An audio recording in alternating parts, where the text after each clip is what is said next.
Victoria's here. We got Max lurking in the background. Mm-hmm. Got his Cane shirt on. He's ready. Clearly sponsored by Strixon. We don't have a camera in there. Do we have a camera in there? Yeah, it's on me. Yeah, we've got one camera in here, but it's not on Max. Max is sponsored by Strixon, I believe. Potentially. Nice. Could be. Hey, there was one point in my radio career where I knew a FootJoy rep, and FootJoy is a popular golf company, and he was just, because, I don't know, he was nice. He was giving me golf shoes. Well, that is nice. I was the worst golfer ever to be like a FootJoy rep. I was going to say foot gear, but golf gear seems to be very expensive, so that is nice. Golf in general. Yes. Is very expensive. Yes. Mm-hmm. But if you're bad, think about it this way. If you're really bad at golf, it's less money per stroke. Oh. So if you shoot 100, and let's just randomly say it costs $100 to play. If you shoot 100, it's $1 a stroke. Well, there you go. But if you shoot 70, it's more money per stroke. That's one way to look at it. Yep, exactly. Exactly. So if you get worse, you're actually saving money. Hey, silver lining. Not sure that really computes. All right, we got a lot to do today. Tim Peel, a former NHL on-ice official, is going to join us. I think we all have opinions on whether or not the playoffs are officiated differently than the regular season. Yeah. Whether or not periods are officiated differently than the first period. Yeah. Is an overtime period different than the first period? I heard said on the broadcast, I forget which one it was during an overtime game. It might have been a Canes game, I don't know. And heck, it might have even been Carolina's own broadcast. Might have been Trip Tracy saying this. I really don't remember. That in an overtime, the only calls that are going to get made are clearly obvious or puck over the glass or if somebody high sticks a guy. And there's blood, And too. there's blood. That's it. Yeah. Like holding, dragging a guy down, if it's not like clearly denying a goal-scoring chance, those aren't going to get called. We'll ask Tim Peel about that. Are you going to ask him about the Rodriguez embellishment call? Because that's been I did not hot see topic. that last night. Oh, you did I did not? not see that. I watched that game. I thought that was a crazy dumb call. I watched that game. I will have to go back and look at it online. I watched the game, and I did have some takeaways from that series, which, I don't know, may or may be good for the Hurricanes, to be honest. But I didn't see that. There's a whole bunch of things going on. Family is now back from California. Look, they made it. And Charlotte, not 40 minutes away from where you live. They slept it all off when they got home. Yeah. So, I'll go back and research that. But I did watch that game last night. I also watched the Mikko Rantanen show. Oh, my goodness. We're going to talk about that. Because you, Victoria, and this is not a critic. I am not criticizing at all. You fall in line with, I think, 95% of Hurricanes fans. Oh, that he decided to show up for Dallas and not the Canes. He's dead to you, don't care, want him to go down in a fiery ball of death. I get it. That's probably a little harsh. Yeah. I might have oversold that. I don't want anything bad to happen to him. Not physically. You just want him to flame out in the playoffs. I would not be sad if he stunk for the rest of the playoffs. Yeah, I don't think that's going to happen. No, I don't either. Not based on what I've watched. No. It has been unbelievable. We'll talk a little bit about that. We have hey, congratulations to the Oklahoma City Thunder. You were the first NBA team in the second round to win a home game. Whoa. Yeah. Big news. That's just crazy it took that long. The Knicks won in Boston again. That's crazy.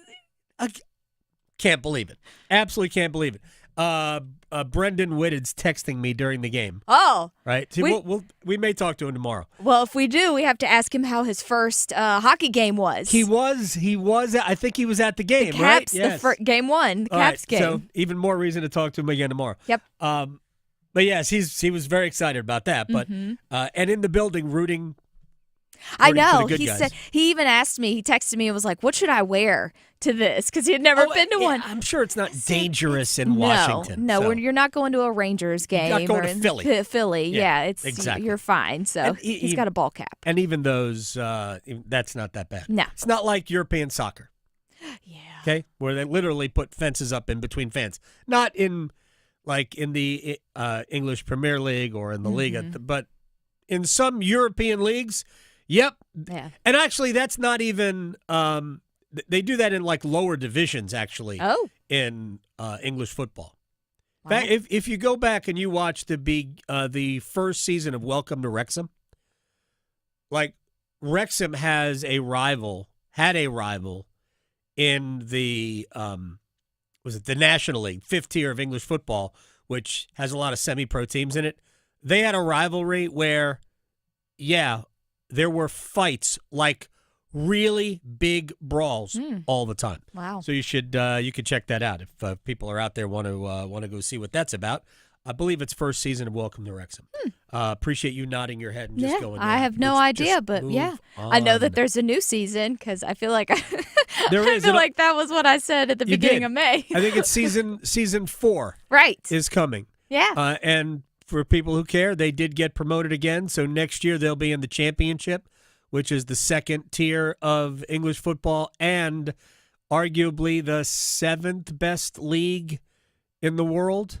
Oh, okay. Yeah, no, it's legit. Yeah. This is going to be different for Rob and Ryan and that whole crew, which, by the way, they'll bring, I think, a fairly good representation of their players to TST. Oh, fun. They've been here each year.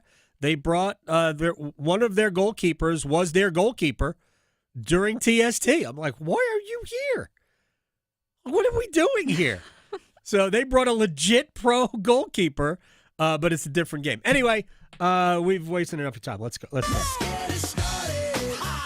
get it started in here. All right, let's get to it. Game 2, D.C. tonight, 7 o'clock. And this is like this ESPN 30 for 30 voice. What if I told you that the Washington Capitals wouldn't be the only team hoping to improve on a Game 1 performance?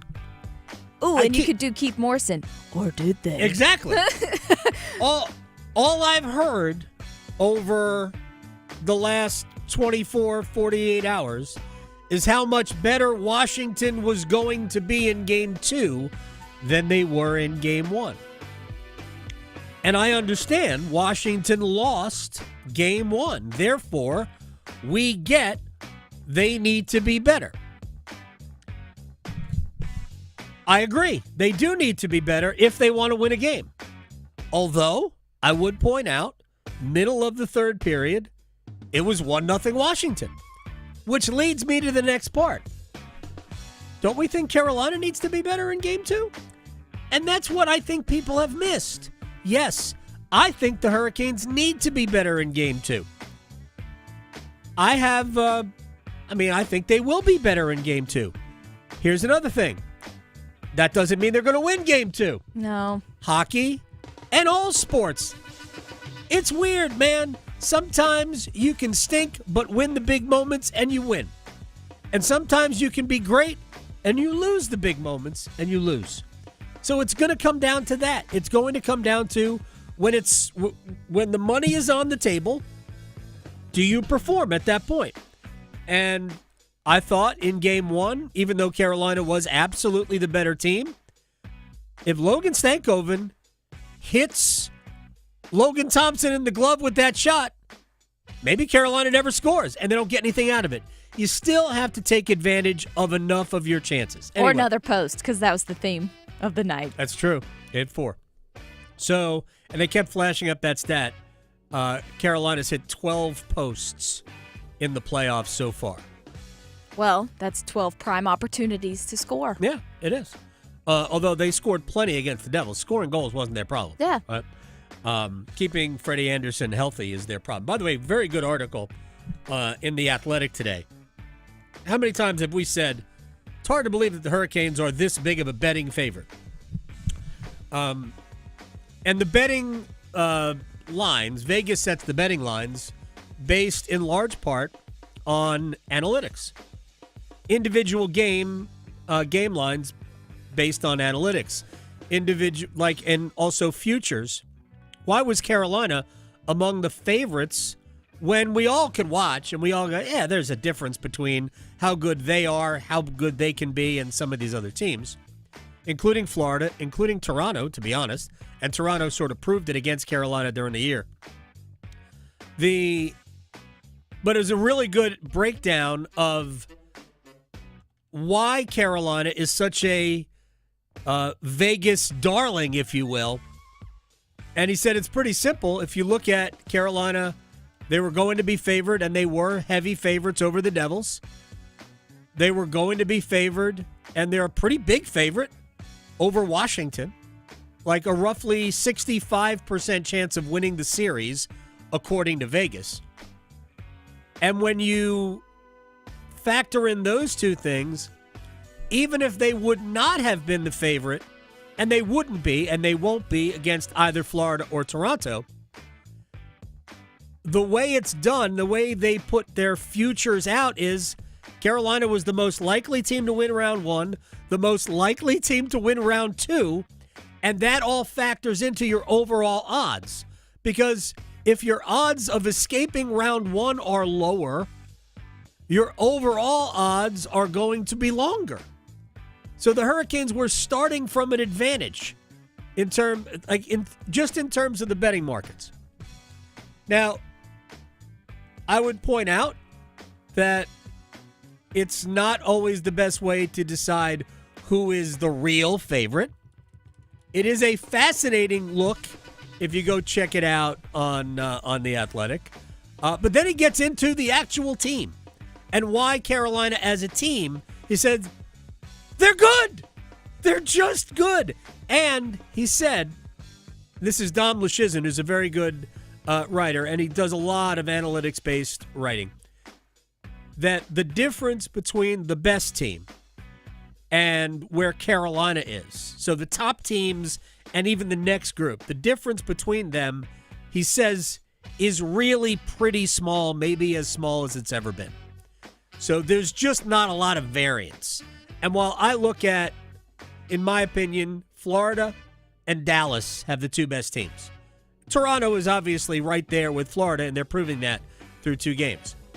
I don't think Carolina is as good as either of those three teams, right? But I also don't think that it's glaring that they couldn't win those series. Like, if Carolina gets to the conference finals, they ain't getting swept. I say that, and they might. Knock on wood. They might, right?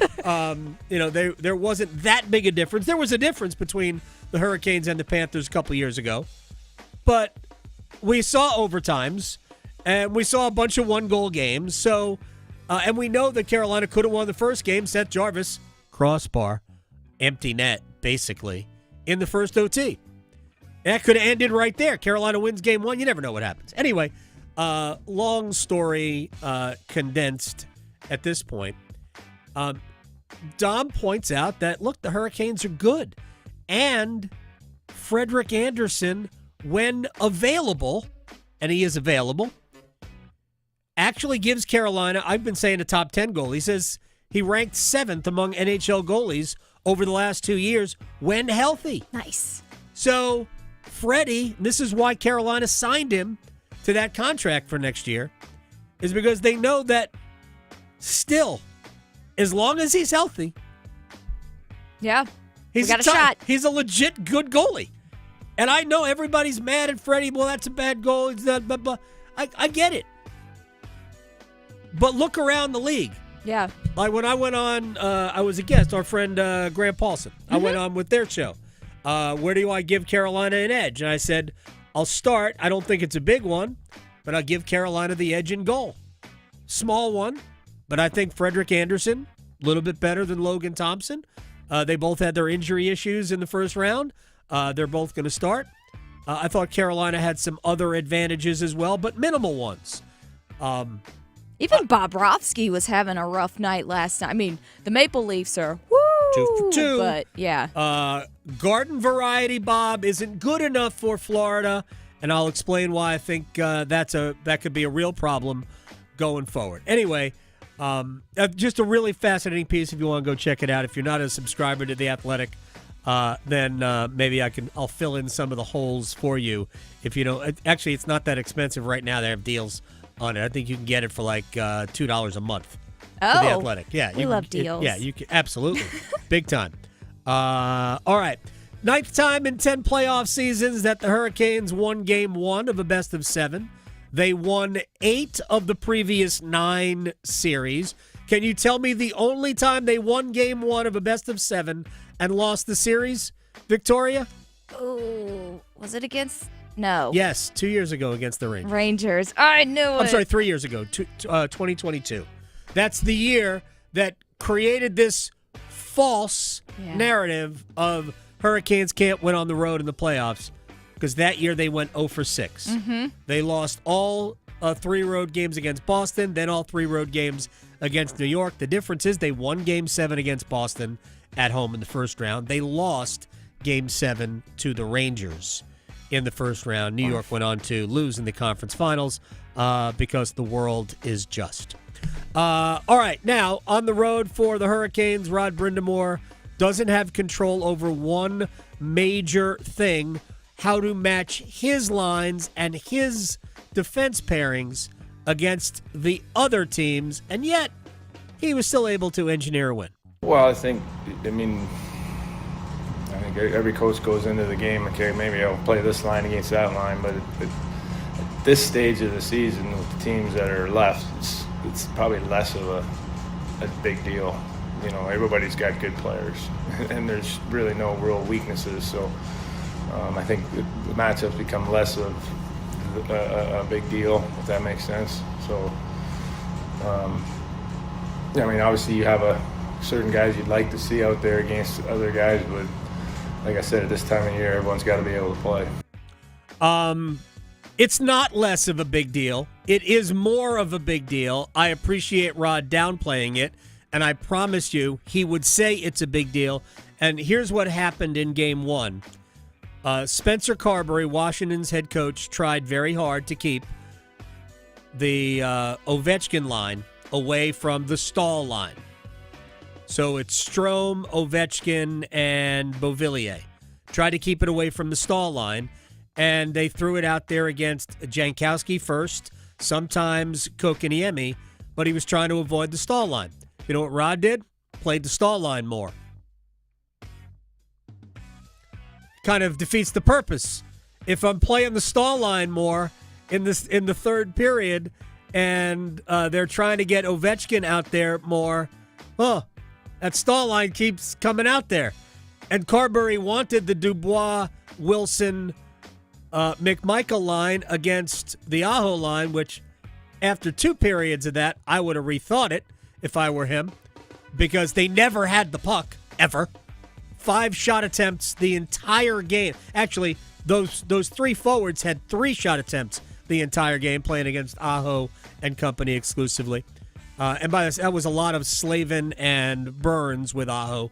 But what the point being that the matchups do matter, because you want to avoid a defensive. If you're Washington, you want to avoid a defensive problem.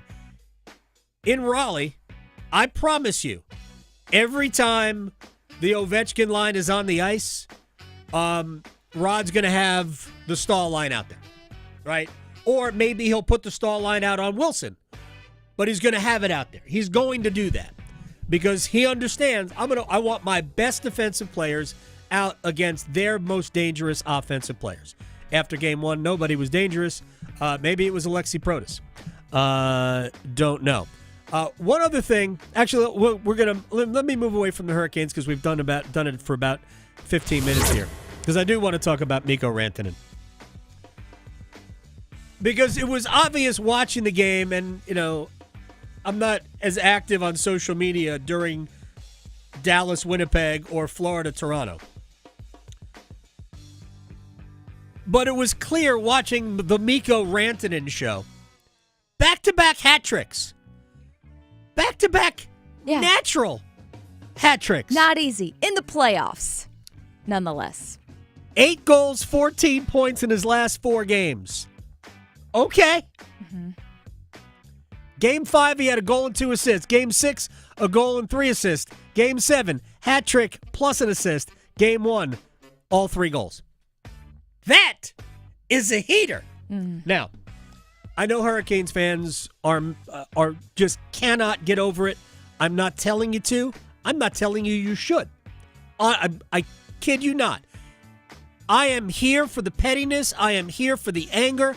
If you want to have it, by all means, have it, keep it, express it, let it manifest, let it create other anger. It doesn't bother me.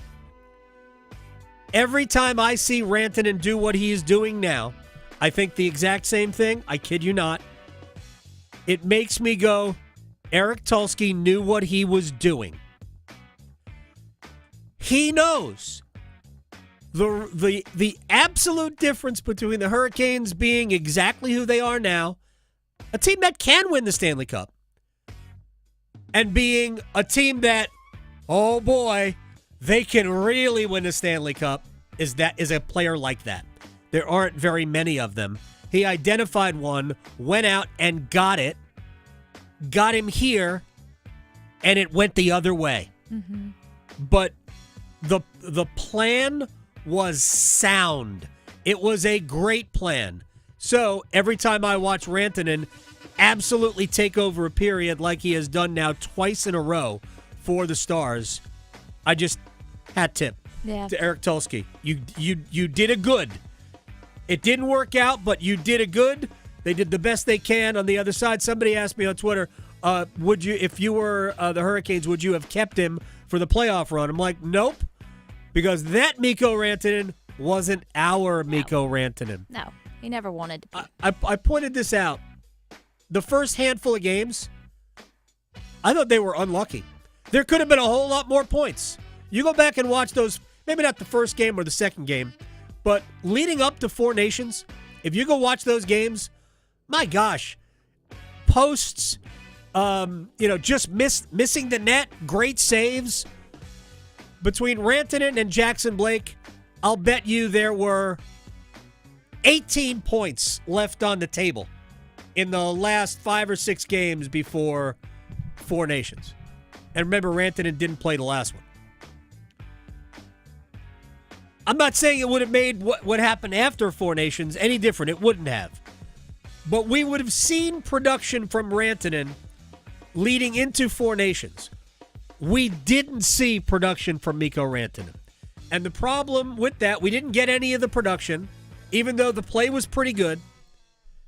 After Four Nations, when he was checked out, when he wasn't going to play here, he was no good. And in fact, he was dragging the game down, the team game down. Mm-hmm. And so you couldn't keep that. You had to get what you could for it. They turned it into the best possible situation. Yeah. Logan Stankoven is a good player. He's going to be here for a while. He's not going to make a ton of money, which you'd rather have a player who was, by the way. I'd rather be paying a guy like Rantanen $14 million a year to be a, goal every 5 seconds player in the playoffs. No, this is no offense to Mikko Rantanen or to Logan Stankoven, then pay Logan Stankoven to be a good player. But he's a good player. And they get 2 first-round picks and a third.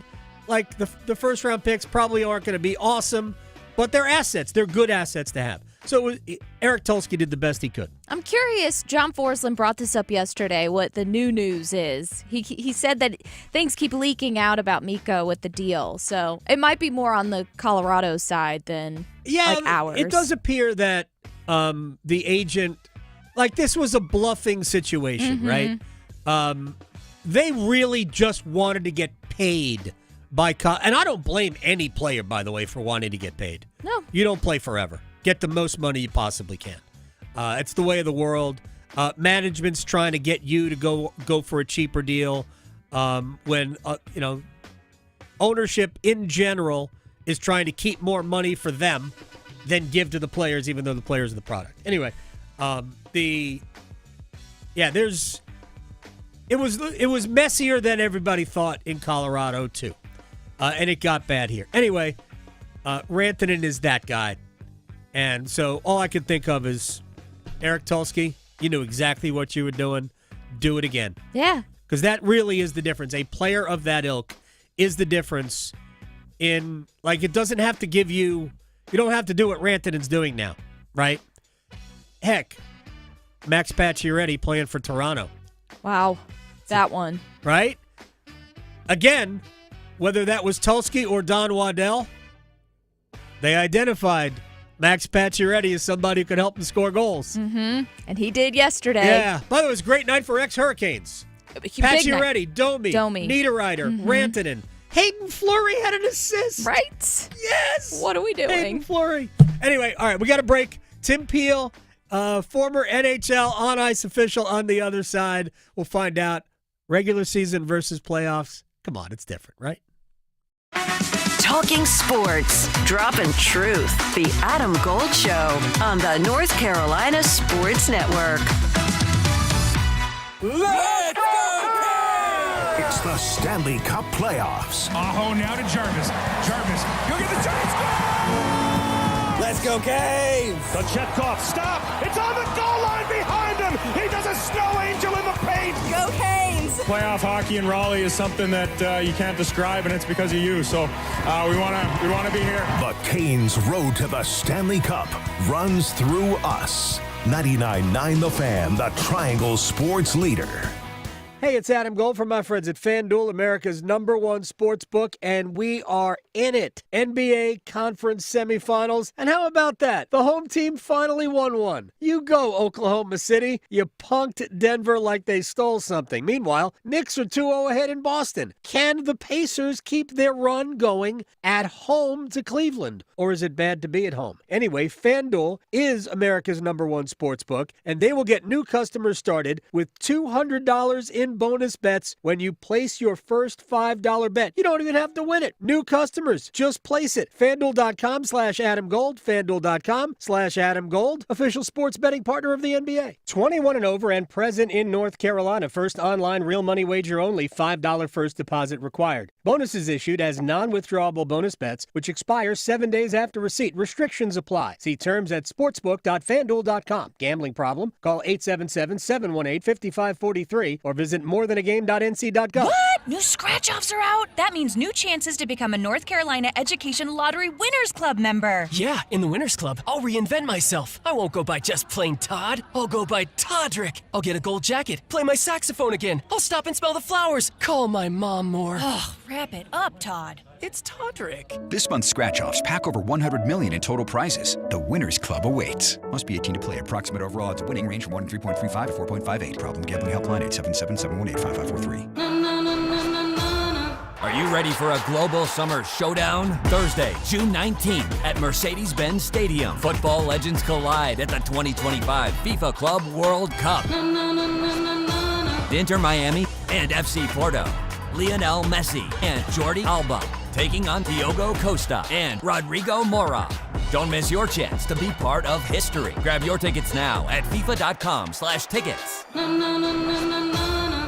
Are your monthly bills keeping you up at night, wondering how you got so behind? Hey, I'm Roger Moore, CEO of Loan Pronto. I get it. Life is expensive now. Insurance, groceries, cars. And then there's the credit card debt with those obscene interest rates. It's time to regain your financial freedom. And that's what we offer at Loan Pronto, using the power of the equity in your home. We have multiple ways to get you the cash you need, and most clients close in 2 weeks or less, and many don't even require an appraisal. And listen, rates have been plummeting recently. We just locked a homeowner in with an APR in the low fives, saving her over $1,000 per month, and put $10,000 in her pocket. Life-changing money. Whether you're drowning in debt, have a nosebleed rate you got last year, need home improvements, or simply need cash in your pocket, we can help you accomplish this goal in record time. Call us today and get started with no hard credit pull, just a conversation. LoanPronto.com, 919-381-1760. LoanPronto.com. That's LoanPronto.com. Equal Housing Lender, NMLS 16617881, subject to lender approval, NMLSConsumerAccess.org. The Carolina RV Super Show is coming to you. Join us at any Camping World in North Carolina or South Carolina, May 15th through the 18th, to shop ridiculous discounts on the best selection of new and used RVs in the Carolinas. Tour new 2025 RVs starting as low as $92 a month. Enter to win a new RV and enjoy family fun and on-site activities. Don't miss the Carolina RV Super Show at your local Camping World, May 15th through the 18th. Get all the details at campingworld.com/Carolina RV Super Show.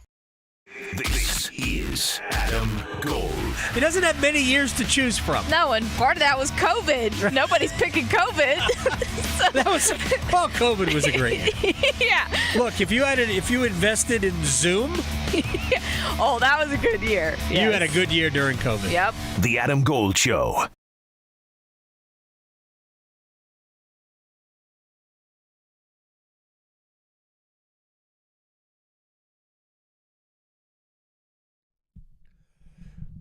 It's the Adam Gold Show. I am Adam Gold. Victoria on the ones, twos. We got game 2. Caps, Canes tonight in D.C. Carolina with a 1-0 lead in the series against all odds. How do you win a game where you're how do you lose a game? Oh, can't even remember how I wanted to say it. Capitals had a 1-0 lead. Hurricanes are flinging shots from everywhere. Canes could have lost, didn't. What's going to be different tonight? I don't know. But it's going to be fun to watch it play out because sports doesn't go according to plan. Tim Peel is for, my gosh, over 1,000 games. I think 1,300 plus. NHL regular season games, 90 more in the playoffs as a referee in the best hockey league in the world.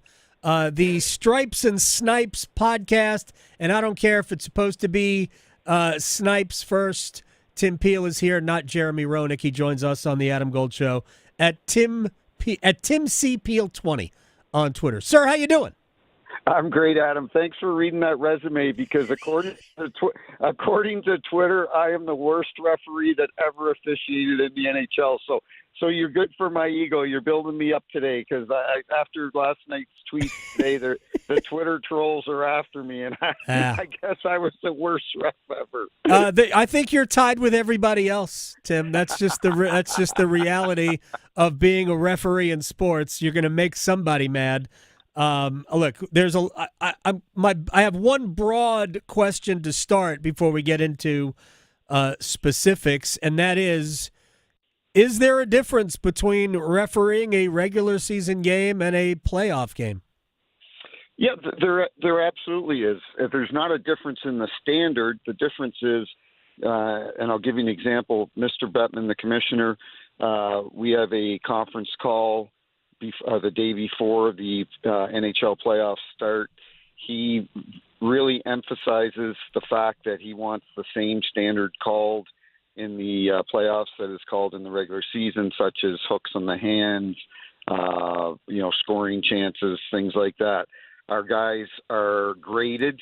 There's 22 referees that went into the playoffs. After the first round, that is cut to 12. So it's really cut down. 10 people go home after the first round. And how that is judged is the NHL with Colin Campbell, Stephen Wackham, and the officiating managers. They will rate the referees after the first round to determine who was most consistent and who deserves to go on. A lot of people think, I see it both on social media. Hey, let them play. We don't want calls in overtime. But then on the other hand, you have other people saying, call it by the rule book. So it's tough to have it both ways. One thing I will say is, are there things missed? Absolutely. As a referee that is working a Stanley Cup playoff game, before I throw my arm up, I want to make sure that it's a penalty. It's not the regular season. It's not January in Carolina or Columbus. Right. And if I call a trip and it's not really a good trip, okay, well, nobody's going to get too upset. But you better make sure that you're calling the 2-minute penalty that everybody in the building can see. Tim Peel is joining us, former NHL on-ice official. Over 1,300 regular season games, 90 more in the playoffs. So you said letting them play. Gary was like, that's what people want. That's what you hear all the time. Let the players decide it. If you allow penalties to go on, though, aren't we not letting the players decide it? We're letting the wrong reasons for the players to decide. You have to call the penalty, right? No, you're absolutely right. And for example, that's a great point you brought up in the Dallas-Colorado game, Game 7.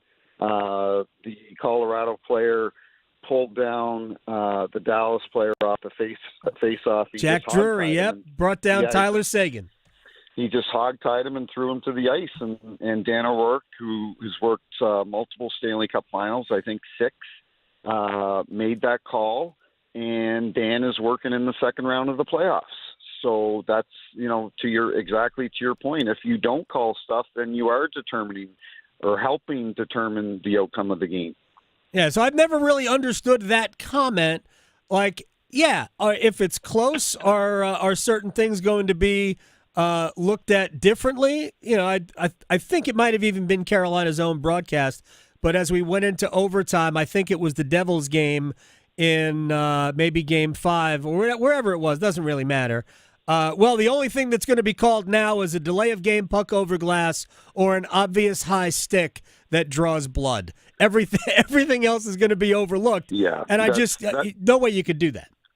No, that's inaccurate. That's 100% inaccurate. There's, I saw. I'm trying to think the game. It was an overtime game, and there was a tripping penalty called. Our guys are still going to.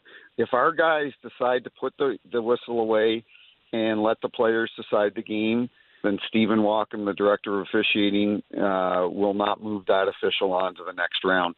And they may not work a lot of games in the second round. That'll determine it as well. So no, that's inaccurate. Our guys are going to go out there and they're going to call penalties that are penalties. All right, let me get to a couple of specific things. And we've seen a lot of extra stuff in the playoffs because that's what you're going to get. I don't think anybody ever wants to call penalties for like those post-whistle scrums that have face washing. And that's just playoff hockey to me. It's sort of like it adds. It's like when you put salt or pepper on stuff. I mean, that's just flavor. I'm all about flavor. But we have seen at least in 2 occasions, maybe more, because I didn't see the injury that sent Logan Thompson off for Washington in the first round. But I watched Sam Bennett hit Anthony Stolarz, even though I didn't think there was a ton there. It was clearly an intentional hit to the side of the head of Stolarz. And I saw Timo Meier hit Frederik Andersen in the first round because Meier's momentum was stopped, and then he leaned in. He knew what he was doing. Right. Neither were called on the ice. And in the case of the Hurricanes, they called a 5-minute major because of an injury. Then they went and looked at it, and they said no penalty at all. I can't imagine that wouldn't be a penalty if the referee decided to call a 2-minute major live. How are those adjudicated in your estimation? Well, the Logan Thompson play was in Montreal, and actually his own player ran into him. Oh, gosh. Call a penalty. Yeah, exactly. The Sam Bennett play, I got to be honest, I find it hard to believe that Anthony Stolarz is out for however many games because of that contact by Bennett. Because just prior to that, he took a shot off the head. I agree with you. And took his helmet off. The Sam Bennett play is a 2-minute minor maximum. Yep. And that's why Department of Player Safety didn't come in and issue any fine. It's a minor penalty that could have been called, but it wasn't. Timo Meier, these guys are really good at it. Corey Perry was, I think, the best at it. Corey Perry just accidentally happens to fall on the goaltender. There's certain players that they take advantage of the situation. They feel a bump and they accidentally fall into the goalie. The Meyer one I saw could have been a minor penalty for interference. But it's so – I do not want to – I am not here to say our officials never make mistakes. Our officials are the best. We make mistakes every game. But in real time, in real speed, does Timo Meyer, did he get bumped in? It's easy to then sit back, watch the replay for 2 or 3 times and say, oh, geez, he did fall into him on purpose. But at that moment, because in retrospect, there was a play in Game 1 with Vegas and Edmonton the other night where the Edmonton player, I felt he got bumped into Aiden Hill, and Kelly Sutherland, the referee, gave the Edmonton player an goalie interference penalty. I think he probably did get, shoved in. That's a tough call to make in real time. So it's just not easy to make those calls. So and that's why our guys get paid to make those calls in the playoffs, but they're not always going to be right 100% of the time. So to that end, Tim Peel, and Rod Brindamore is a huge proponent of it, it wouldn't delay proceedings that much, even though sometimes it takes way too long to go through video. I know exactly what you're going to say. Just to have video help, right? Not make calls, but allow the referees to go look and, all right, this is what I thought happened is not what happened. Or I missed this. This should have been. Why couldn't we have that in hockey? I just think, Adam, I think we've got it. I think I understand Rod's point of view, but I think we've got enough video review. We've got it on goals. We've got it on major penalties. We have it on match penalties. We have it on offsides. We have it on high sticks. We now have it on puck over the glass. That was new this year. How many are we going to review a trip in the neutral zone where a guy toe picks? Where do we stop the review? You have to stop it at some point. You're right about that, but they review everything in Toronto anyway. And if somebody calls a penalty on a guy who toe picks, and it's not a penalty, and it impacts the game, especially in a playoff game, if there's the ability, look, I am somebody who wishes that instant replay in any sport, in all sports, did not exist. We should all be able to move on past bad calls, incorrect call. We should all be able to deal with that because the players aren't perfect. Nobody's expected to be perfect. You shouldn't be. But since we have it, I've never understood why we didn't go for, all right, if we can correct something, regardless of what it is, why not correct it? You know what? What I'm glad you brought this up because you know what makes this sport so good and what gives people like you and I an opportunity to talk about is our game isn't perfect and mistakes are made just like the players make mistakes. And if we're not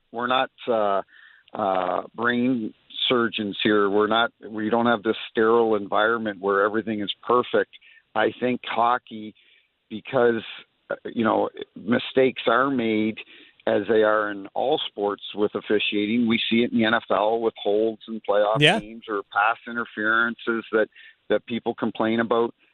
Unless you're going to have robots out there, the players can accept it. The players, will accept mistakes and the GMs will and the coaches will.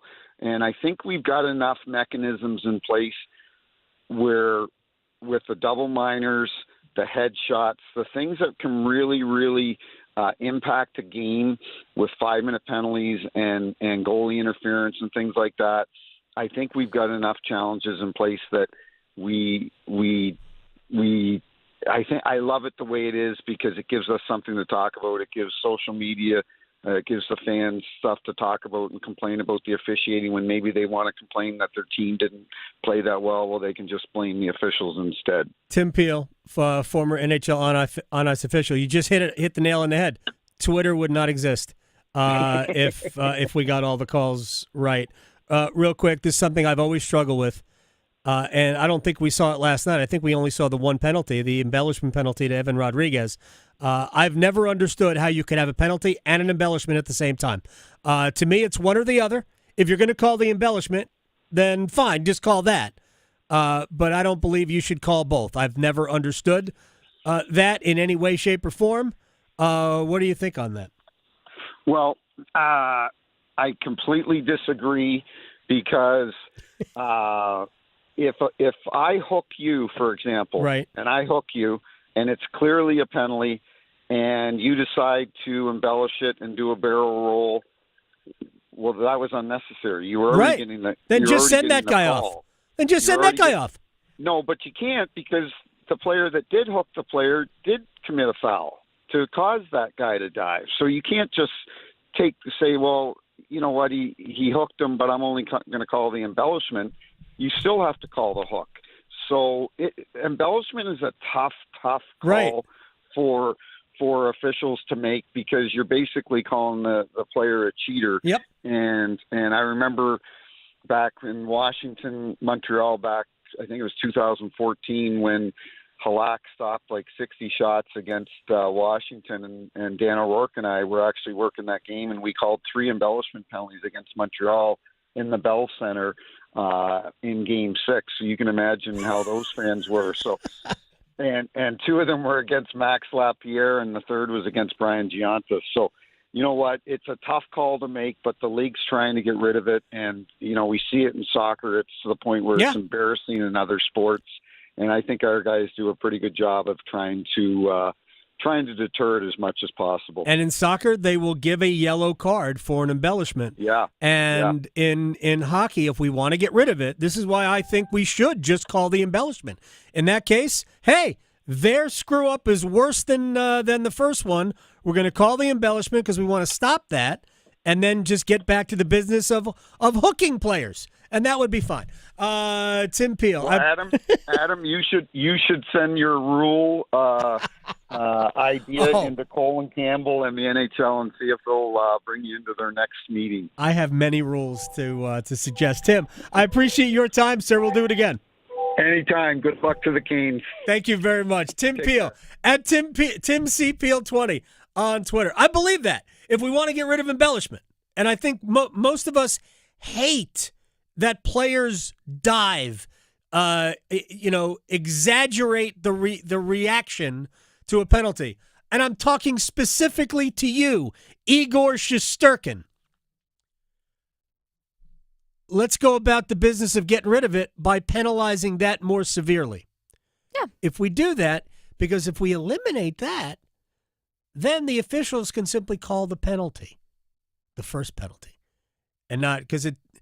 And again, I think they get embellishment wrong a lot. I don't understand the Evan. I watched the play. Yeah, that one, he was a defenseless player. Like it's face first into the wall. Right. What are we doing? I'm sorry. I can't feel my face. I have to go in the back now. Like And now that's your next bump song. Yeah, exactly. All right. We'll come back with one-timers next. Making more sports sense than social media trolls. The Adam Gold Show on the North Carolina Sports Network.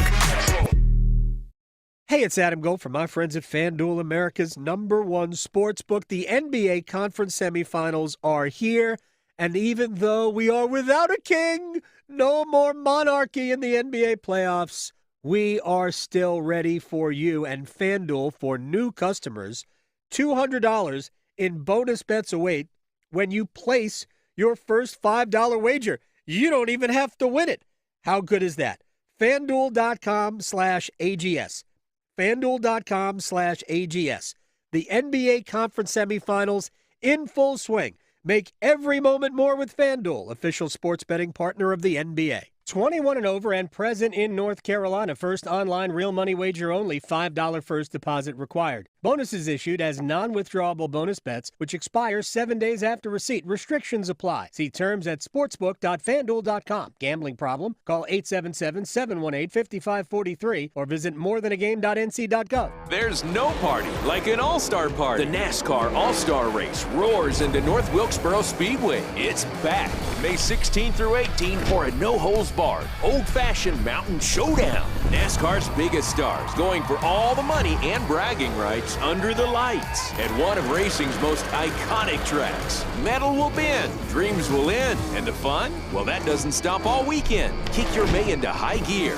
Get your tickets today at NorthWilkesboroSpeedway.com. Here at NC Cyber Academy, screens are a good thing. At our K-12 tuition-free virtual charter school, your child can find a flexible and personalized education that lets them take a brain break when they need it, but also provides structured one-on-one time with our amazing teachers. But we also power down our laptops for in-person activities with fellow students to build community. Visit myncca.com to learn how we can set your child up for success in the classroom, at college, and in their careers. At North Carolina Farm Bureau Insurance, you're more than a policy, you're family. With offices in every county, we're close by when it matters most. Our local agents customize coverage to fit your life. And our award-winning claims team delivers fast, quality repairs. It's no surprise Forbes ranked us the #1 auto insurer in America. North Carolina Farm Bureau Insurance. Helping you is what we do best. Do you know someone who's lost a loved one to overdose? Every day, the disease of addiction is taking lives and devastating families. But this crisis is preventable. Join the Governor's Institute in the Be a Superhero in the Overdose Battle campaign. Together, we can spread awareness, fight stigma, and save lives. Learn the signs of overdose. Know how to help. Visit governorsinstitute.org/superhero today, because doing nothing shouldn't be an option. Be a hero. Take action. Save a life. It's not about the cars, the speed, the action. It's not about the party or the long weekend. It's about them, the ones that gave everything. This Memorial Day weekend, we honor the fallen at America's Home for Racing. The 66th running of the Coca-Cola 600. To the people of North Carolina, for 70 years, you've helped to make PBS North Carolina a trusted friend in your home. We've watched history unfold with Henry Louis Gates Jr., explored new worlds with Mr. Rogers, and found treasures together on Antiques Roadshow. Your support has helped us continue teaching, entertaining, and inspiring generations. Celebrate with us when you watch new programming on PBS NC or stream anytime on the free PBS app. Learn more about PBS North Carolina at pbsnc.org. This is Adam Gold. He said he could talk about his golf game. He did say it wasn't great, and I said, hey, no judgment here. I'm a drive shacker and a putt-putter myself. None of us are good. Even those of us that are good aren't really good. Right, yeah. We're just not. Yeah. The Adam Gold Show. Yeah. That's what I'm talking about. Right? This is Rodriguez from yesterday. Poor guy. That hurt. That looked like that hurt. I mean, I don't know. I wasn't there, but The officials didn't feel it did. no. They thought he was overreacting. I don't know. It looked like he was smushed up against the glass. All right, whatever. I don't know. Yeah. Is what it is. All right, let's. We got one-timers. Let's do it.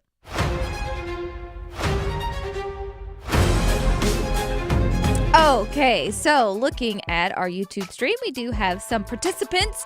First up, thoughts on Joel Quenneville being hired by the Anaheim Ducks. The third rail of sports. Asking high-profile coaches to exercise a level of morality we would expect from one another. So for people who don't know, the Blackhawks in 2010 found out that they had a video coach who was sexually assaulting actually a pretty big prospect, first-round pick. Yeah. And Kyle Beach is his name.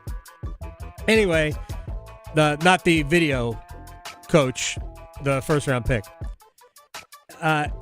Another player has subsequently came out, another prospect, and said the same thing. But anyway, this is about the initial one. But the Blackhawks found out about it before the playoffs. And rather than fire that employee, before the playoffs.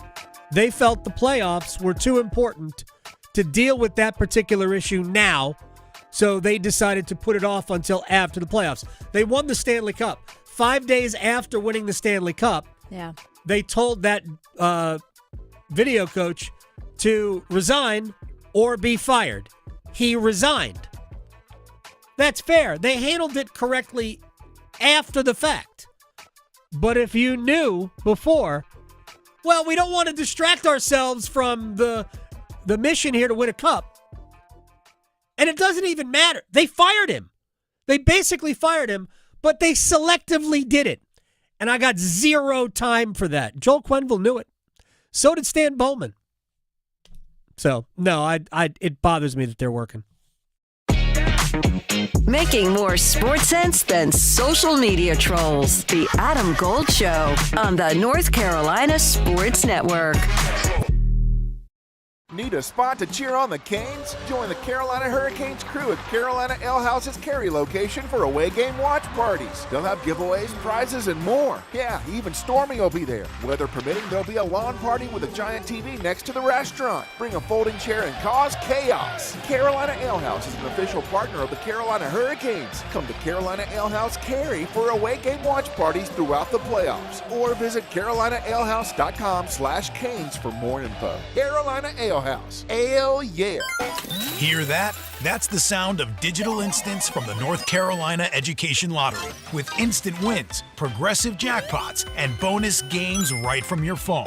It's nonstop chances to win like you've never seen or heard before. Oh, yeah!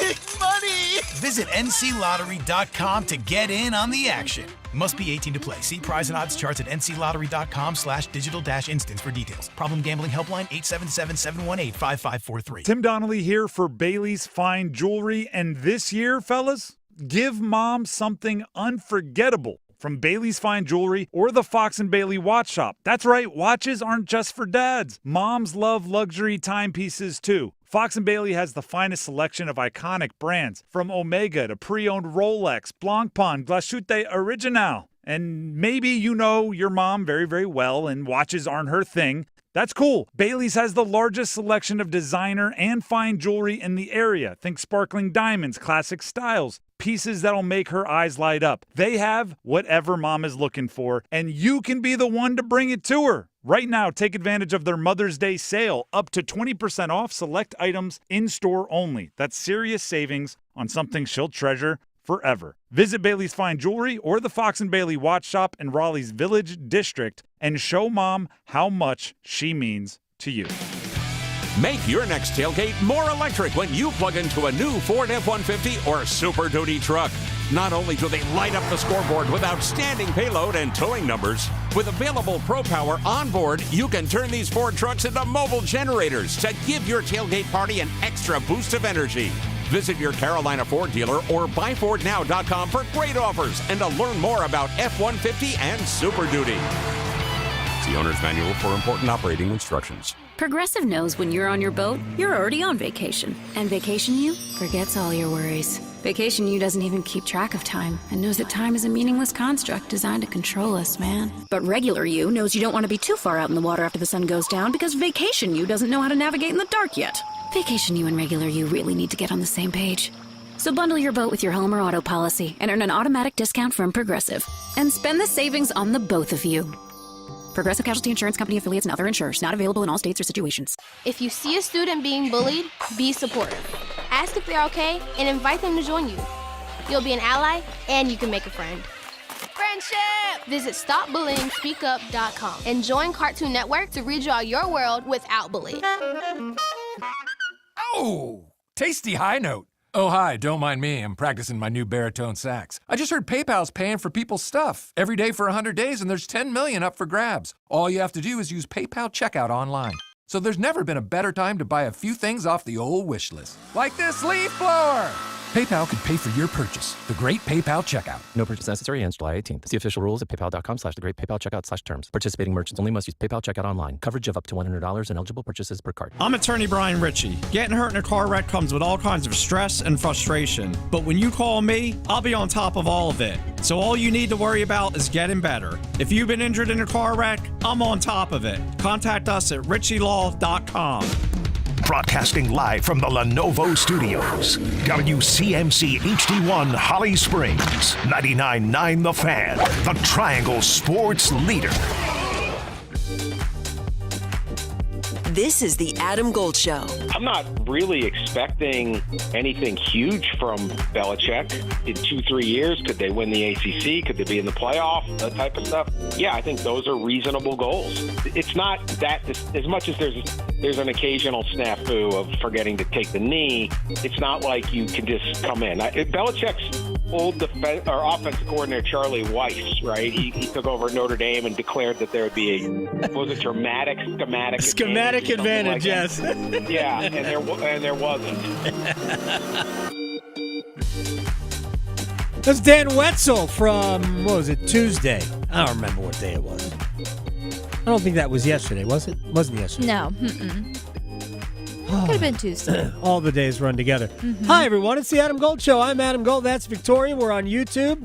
Just go to YouTube and search Adam Gold Show or 99.9 The Fan, either one. It gets you to the same place. You can see us do the show. Also, tonight after Game 2, same place, YouTube, and search Canes Corner. Game 2. I'm on there usually about 45 minutes after the game is over. I think we actually got to it a little quicker in Game 1 Tuesday night because we went to overtime, and I was still able to get to the podcast. It was like 11:05, and that's pretty quick considering all the postseason games just take a little bit longer to play. Either way, we'll be there if you want to go find us. And by the way, rate, subscribe, review, do all of the things you need to do. Share, tell your friends about all of it. Before we continue with the program, and we will be joined by Shane Willis of the Hurricanes, actually doing work with WRAL TV5 during the playoffs. Oh. They're going on live, I think, right after games. He will join us to talk about Game 2. And then after that, Conor O'Neill will join us at the bottom of the hour. We will talk a little bit about, not sure why we were, no, I'm just kidding. Duke, Carolina, also ACC scheduling and all of that. All of this stuff, because it is official. The league can do this now, and we'll get his take on what he thinks about the Clemson-Notre Dame schedule and the arrangement between the ACC and the Fighting Irish. But right now, we have a little bit of breaking news, do we not? The Carolina Panthers have waived, cut, released Jadeveon Clowney. Yeah. Today. Saving $7.78 million, apparently. So I think this is according to Michael Kay, who friend of this program, who covers the Panthers for the Charlotte Observer. The cap savings will essentially make it easy to pay for the rookie salaries, because those go against your cap too. So there's they had to come up with some cash to make sure that they could do all of that. Now they've got it. Now they're ready to go. And also, what it says to me is some of the guys they brought in last year, not named Jadeveon Clowney, the DJ Wanhams of the world. Yeah, need you. But also, and this is, I hope, more encouraging. I don't know this for a fact. The two edge rushers that they drafted on day 2, that they expect those guys to be impact players in terms of making the team. That's my only read on it, is that they expect those guys to be factors. Because all I really heard going into the draft was, we need somebody opposite Jadeveon. Clowney's not an every down player anyway, but we need somebody opposite him. Well, now they don't need anybody opposite him. They need somebody to replace him. Clowney was a good player for them, but probably more situational than anything else. All right. Let's run it back. Game 2 tonight. So, all I heard after game 1 was Spencer Carberry talking about we have to be better in this, and this. Agree wholeheartedly. And I think the world was acting as though the Hurricanes just laid the perfect game on Washington. 27 up, 27 down. I don't see it that way. Clearly, Carolina was better than Washington, and I think we should be fair about this. The cause of why Washington played such a bad game. Washington just didn't show up and suck. I don't even understand that. I know. Look, I'm not saying Carolina hasn't gotten credit for playing a great game. I think they have. But what I haven't heard is, it wasn't so much that Washington was bad. It's just that Carolina, the way they play when they're effective, is going to make Washington look bad. Mm-hmm. And I haven't heard that connection made. No. So, but here is where I believe, and I joked in the first segment of the show, you know how they start the 30 for 30s. What if I told you? So, what if I told you that the Capitals were not the only team hoping to improve from game 1? Because I think that the Hurricanes have a ton more to give. If you're going to play as well as Carolina played, but only score 1 goal in regulation, maybe you didn't play as well as everybody is saying. What Carolina did was have the puck. And this is really the first part of this entire equation, is having the puck. Having Carolina's forecheck be the number one story in the game, and it was. All the forechecking, all the puck pressure, all of that meant that they had the puck, therefore Washington didn't, and Washington couldn't score without the puck. Although Shane Gostisbehere did try. He set up Ryan Leonard on that breakaway in the third period. Come on, Ryan. I can't help you any more than that. By the way, Ryan Leonard will be a healthy scratch. I thought that was funny. A healthy scratch tonight. I don't think it's because of that, because of not cashing in on the breakaway, but it is coincidental. I think they're looking for, believe it or not, maybe a little bit more physicality in lineup. Carolina, even with the puck, out-hit Washington, which that's hard to do. Anyway, I think the Hurricanes just didn't play well offensively. They had the puck, but they didn't do much with it. But again, having the puck's important. So to me, this is where Carolina can take another step forward and make what happened on Tuesday look even better tonight. If they could have less of the puck, to be honest, and do more with it, and I think we'll probably have a similar outcome. They just have to be better when it comes to taking that possession and making it into bona fide, legit scoring chances. I thought that the numbers were somewhat inflated for Carolina last night. And it's a game they could have lost because they didn't just didn't do enough with their scoring opportunities. So that, to me, is where Carolina can also improve. And if they improve, it'll be tough on the Capitals. All right, one more thing, and this is about Mikko Rantanen. Because watching last night, it occurred to me, looking at Kane's Twitter, that there were a lot of people mad that Mikko Rantanen was on one. So Mikko Rantanen has 8 goals in his last 4 games.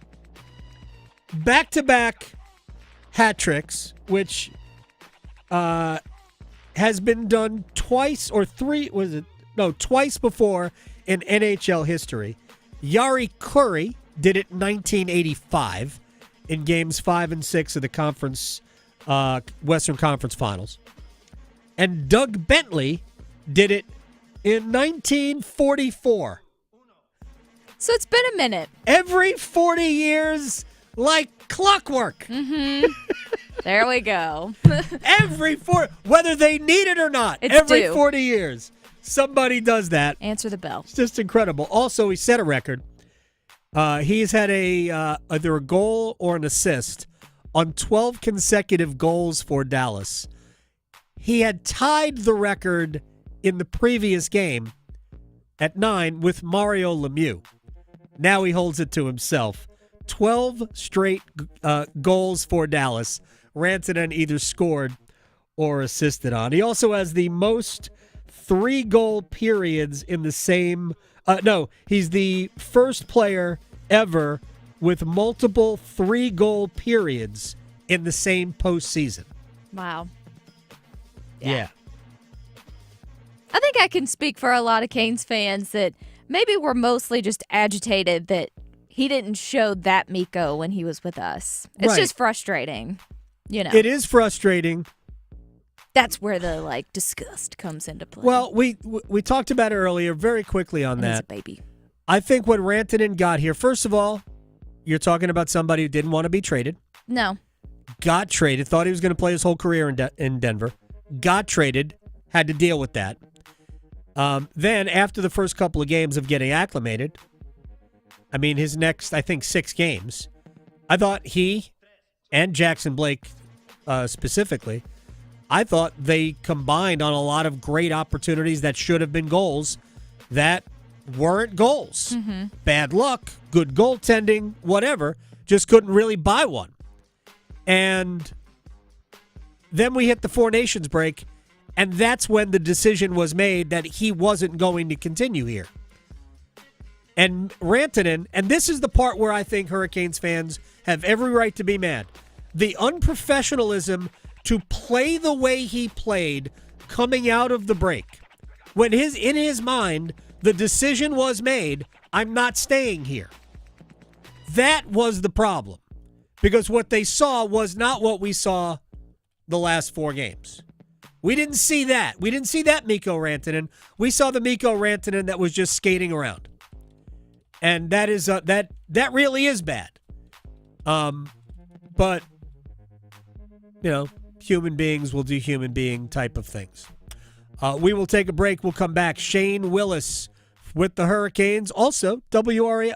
I'll introduce him as WRAL TV5 Shane Willis. We'll talk Canes, Caps, Game 2 next.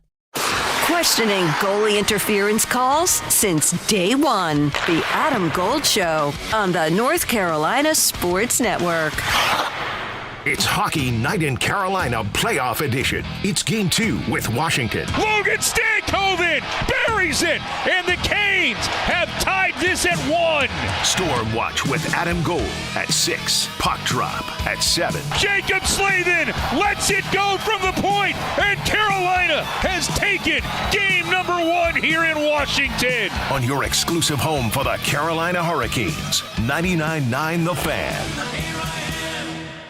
Don't forget to keep in mind that Mother's Day is this weekend, but it's also Motorcycle Awareness Month. I'm Victoria Vodnecker here from 99.9 The Fan for Law Tigers, and maybe you're planning on taking the motorcycle out while visiting Mom this Sunday, but it's also important to keep in mind that there are likely going to be a lot more vehicles on the roadways too. And with that, unfortunately, could present more opportunities for an accident that's not your fault. Now, if this happens while you're on your motorcycle, make sure to call Law Tigers first before calling your insurance company. At Law Tigers, they're riders too, and that means they know the value of your bike and your gear, the investment that you've made, and what it's like to go through an accident. The insurance company just wants to pay you the least amount possible, and case evaluations are always free. You're not going to pay a dime until your case is settled. Call 1-800-LAW-TIGERS, North Carolina's motorcycle lawyers. Law Tigers is a network of independent law firms who are members of the American Association of Motorcycle Injury Lawyers. Law Tigers is not a law firm.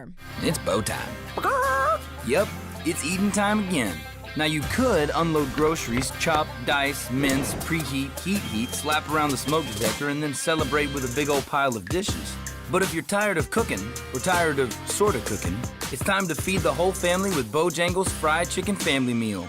With Bojangles' famous chicken, fixins, biscuits, and tea, you can forget the cookbook and spend some well-earned quality time with a delicious dinner from Bojangles. It's Bo time. There's no time like Bo time. Time to stop whatever you're doing for some of that bodacious Bojangles flavor. Satisfy your craving for flavor and your passion for boneless chicken with Bojangles 4-piece Supremes Dinner. 4 perfectly seasoned Cajun fried whole breast tenderloin fillets, choice of fixin', a made-from-scratch buttermilk biscuit, and Bojangles legendary iced tea. When you're hungry for flavor and value, it's Bo time. Are your monthly bills keeping you up at night, wondering how you got so behind? Hey, I'm Roger Moore, CEO of Loan Pronto. I get it. Life is expensive now. Insurance, groceries, cars. And then there's the credit card debt with those obscene interest rates. It's time to regain your financial freedom. And that's what we offer at Loan Pronto, using the power of the equity in your home. We have multiple ways to get you the cash you need, and most clients close in 2 weeks or less, and many don't even require an appraisal. And listen, rates have been plummeting recently. We just locked a homeowner in with an APR in the low 5s, saving her over $1,000 per month, and put $10,000 in her pocket. Life-changing money. Whether you're drowning in debt, have a nosebleed rate you got last year, need home improvements, or simply need cash in your pocket, we can help you accomplish this goal in record time. Call us today and get started with no hard credit pull, just a conversation. LoanPronto.com, 919-381-1760. LoanPronto.com. That's LoanPronto.com. Equal housing lender, NMLS 1661781, subject to lender approval, NMLSConsumerAccess.org. Struggling to get the sleep treatment you need? I'm Megan Giggling, General Manager of Parkway Sleep Health Centers. You shouldn't have to wait for better sleep. Our streamlined process provides for sleep studies, CPAP machines, and supplies, without the long delays you'll find at other sleep centers. At Parkway Sleep, we'll help you get good rest faster and with the care you deserve. With over 20 years of experience, join countless satisfied customers who have discovered the Parkway Sleep difference. Visit us today at parkwaysleep.com. Parkway Sleep Health Centers. Sound sleep, sound health. Gold. Gold. Because if interrupting is part of the talent, then she wins. Giving an RBF face? Yeah. Oh, wow. I mean, everybody saw it. I didn't say it. That picture, did not say that. When they were asking Bill and she interrupts him and they look at her, that's evil. Like, yeah. Okay. I was waiting for the lights to come out of her pupils. You're not wrong. The Adam Gold Show.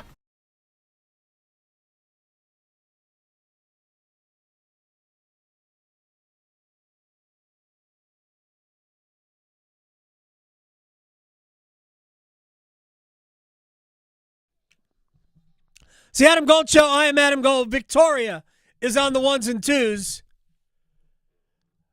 We apparently have seen the white smoke at the Vatican. We have. I'm going to guess that since he is talking with us right now, Shane Willis, Carolina Hurricanes and WRAL TV5 hockey analyst, that it will not be Shane Willis. It will not be. They gave me a call. I just, with the playoffs going on, I couldn't commit. Turned it down. To being the Pope and doing everything that they do on a daily basis. So that was the black smoke we saw yesterday. That was you turning the conclave down. Very good. Look, the playoffs are all-consuming. I think all Hurricanes fans appreciate that. I want to dig in first to Game 1 before we turn our sights to Game 2. And I guess we're the potential of a lineup change with Mark Jankowski being questionable, I guess, game time decision, Rod Brindamore said yesterday. But I keep hearing about Washington will play better. We'll get a better version of the Capitals in Game 2. I assume we will. But couldn't we also get a better version of the Hurricanes? You definitely could. And I agree with all those statements because Washington will be better, especially to start this game tonight. But the Hurricanes can be better. And where they can be better is in a couple areas. One, if the puck starts going in the back of the net. Not many teams hit 5 posts in a game. So continuing to get shot by, if those pucks start going in, the Canes are better. And then the one area that I'll be critical on would be the power play out of Game 1. In my mind, needs to be better tonight because I think that is where you can sting the Caps early on. Because when teams talk about, we're going to come out, we're going to be better, sometimes they overstep, and we know the Capitals on how they like to play. Do they take an early penalty that the Canes' power play can capitalize on? Yeah, I just put it as simple as this. I mean, for all the puck possession Carolina had in Game 1, I know what the natural stat trick numbers say in terms of scoring chances and high danger chances. I didn't see Logan Thompson have to make any spectacular saves. So, I mean, I think Freddie Anderson made the two best saves of the game, and he saw 14 shots all night. So I just think Carolina can be, we use this term in soccer, more clinical in front of goal. I just think that there's another level for them to get to offensively. Yeah, and I think that's the other area that I'm going to look at, because the Hurricanes are going to continue to shoot. Everyone talks about, why are they shooting so much? Let's pass it around a little bit more. But the shot volume needs to be there. But I agree with you, Adam, that the traffic around Logan Thompson making it a much more difficult night for him when it comes to not only making first saves, but if he makes the first saves, he's only made it because he's in the right position. He hasn't controlled the rebound. Yep. And the Hurricanes capitalize on those type of goals in this game tonight. And isn't that by design, Carolina's offense works? Why they shoot from all angles and fling pucks on net, which apparently annoyed the ESPN broadcast on Tuesday night, was that when you do that and you have traffic, A, you might get a deflection, but B, it's supposed to create rebound opportunities for guys to get to the front of the net and score. It definitely does create those things, Adam. The other part that people don't, I guess, analyze the right way, and what they see is the more you continue to shoot, now the defensive structure is running around, right? They're chasing pucks, it's ricocheting off, and the Hurricanes are a much faster team in my mind than the Capitals, so they're retrieving those pucks, they're getting to the top, they're shooting again. And if you watch the chaos that creates in a defensive structure, you saw it in Game 1 where the Capitals are running around when they don't get the shots blocked. Now that turns into where all of a sudden now you make a pass into the slot, where Mike Kelly reported after the game in his stat sheets that the Hurricanes had more slot shots than the Capitals, 7-6. Yeah. So to say they're wasting things is ridiculous in my mind, because you're creating breakdowns in the Capital system when guys are chasing the puck, and those loose pucks that the Hurricanes in Game 1 continue to come up with. Shane Willis is joining us here on the Adam Gold Show. What did you think of the Aho, Svechnikov, Blake line in the game? I thought they were very good. And I think if one of those shots that Andre unleashes early in the game goes in, that line has a huge night. And, you have to look at the other factor is the Caps are getting the matchup they want. And Aho, Svechnikov, and Blake were continuing to get chances 5-on-5. And I love the way Andre was shooting. That's something Tripp and I talked about late in the season, where it looked like he started to find that, quiet confidence again, the way he was shooting the puck. And it wasn't that he beat him twice off of a tip or, he got a piece of it. Those two that went off the crossbar, he had no chance. Yeah. And so just turn the scope down just a hair, Andre, and it will go bar and in. But I like that line. I like what they did all night long. Yeah, it's funny. I've talked about this about Andre for a while. And everybody, look, when you score 3 times in a game, you get a hat trick. When you get they're going to rename it, I think. I've heard the NHL is going to start calling it a Mikko Rantanen. When you get a hat trick in a game, everybody points to that. But I kept saying, if you look at those 3 goals, you could say that there were plays made on the goals that were better than the goals, but Andre played well outside of the goals. I thought he played better in Game 5 than he did in Game 4. He only had 1 goal. I thought he was excellent in Game 1 without hitting the score sheet at all. So I just think that, to me, with Andre, if the process is right, I think enough production will be there. And I think Aho was just spectacular defensively. You didn't even hear the name Pierre-Luc Dubois at all, except when he was hitting one off the crossbar off a broken play. It is a tremendous point, Adam, by you, that the focus shouldn't always only be on the score sheet and in the goals column and in the assist column, because all the things you just mentioned that line did defensively were a huge part in the win for the Carolina Hurricanes. We're holding the Caps to 5 shots in the first period and 3 in the third. 3 in the third. Every one of those lines, and you go from top to bottom through all 4, we're doing things the right way. And if you go back and look at the one goal, and it's not a glaring mistake, it's just a mistake that happens in the game. Shane Gostisbehere steps up in the neutral zone. And for the one time, and I really think it was only one time, that the Hurricanes forward wasn't over the top of the Caps player, they get a 2-on-1 and Protas scores. But that was the one breakdown that in games, it's who makes more mistakes. And the Hurricanes were so dialed in defensively, especially in the first and in the third, of being in the right position, Andre, Sebastian included in that. The big guns for the Capitals couldn't do anything. And you could see Alex Ovechkin was searching for answers in that game when he could only get one shot. He decided to start running around trying to play physical, energize the team and the crowd. But holding him to one shot, Strome has one shot. The guy who has the most shots in their team was a rookie. Yeah. With 3. And he's going to be a healthy scratch tonight. And Dubois had 0. Right. So the Hurricanes winning a 2-game, everyone's fine with that because it wasn't a highly tested game for Freddie Anderson, and the Hurricanes played so well defensively.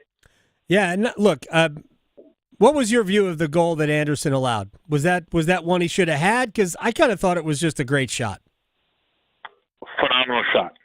That is and someone texted me, I'm not going to use this because it wasn't my line, but they're like, that is the long-armed, left-handed shot. Think about Eric Stahl. Think about Jordan Stahl. Jordan Stahl a couple years ago on the island, overtime winner. Do you remember that one, Adam? Far side, yes, just over the pad. That is a perfect shot because when you look at it, it goes over Freddie's pad and it's away from his blocker. It is right inside the post, and players work on that practice. That is a tough spot to hit, and the guys who have a little bit of a reach advantage, like Protas does, he's a giant out there. Yeah. It was a perfect shot because Freddie, people, if you're going to blame Freddie on that goal, you're going to say, well, he was too deep. He wasn't. He was outside the top of his crease, in the right position. I give Protas the nod at a perfectly placed shot that beats a goaltender that's in the right position. Shane Willis, you can watch him on WRAL TV5 tonight after the game. And 11:20, I'll be there, Adam. And go right from there. At 11:20? Yeah. Well, if we don't have overtime, that'll be after the podcast is over, so that's fine too. There you go. They can get the best of all worlds. The game, you, and then us on WRL. I'll give you a shout out during the podcast tonight, unless we have overtime. All right, we appreciate it. Thanks, man. Shane Willis. Awesome. All right, we know the Pope, by the way. Robert Francis Prevost. I think that's how you say his name. A Chicago Pope. How about that? Go Merca. Maybe he's a Cubs fan, too. Oh, I'm sure he is. Well, let's hope he's not a White Sox fan. He would not have been named Pope if he was a White Sox fan. That's got to be certain deal breakers. Oh, you're like, that was the black smoke. Oh, okay. No, he's a White Sox fan? No, can't do it. Must be a Cubs fan. So there you go. He was got a bachelor's degree in math at Villanova, 1977. So, hey, Villanova's doing well in the NBA playoffs, and now also they have a Pope. Speaking of Villanova in the NBA playoffs, what a smooth transition. Conor O'Neill's going to join us in just a couple of minutes from Devils Illustrated or Deacons Illustrated, either one, because we're going to talk both. Jalen Brunson, Mikal Bridges, Josh Hart, 3 Villanova Wildcats who won national championships in 16 and 18. I don't believe they were all 3 on both teams. The Knicks went to Boston and won again. They fell behind by 20 points and won again. And the Celtics do not know what the deal is. They don't know why they're losing. They don't know why the formula that saw them win so many games during the regular season, that saw them win an NBA championship last year, that saw them dominate the Knicks this year, apart from the final game of the season series, which, frankly, the Knicks probably should have won, but didn't. They can't figure out why the Knicks suddenly can't lose to them. And to be fair, I sort of agree with Boston. They shouldn't be losing to the Knicks. The Knicks scored 91 points and beat the Celtics last night. What year is this? Is this 1993 or is this 2025? So I fully expect the Celtics to win both games at Madison Square Garden, but I'm not sure why. If New York wins twice in Boston, got to feel like New York probably is the favorite in the series now. I got to check the price. What is the price to bet Boston to come back and win the series now? A lot. With three of the they have to win four of the next five, Oof. and three of them are in New York. Yikes. But they won twice in New York this year.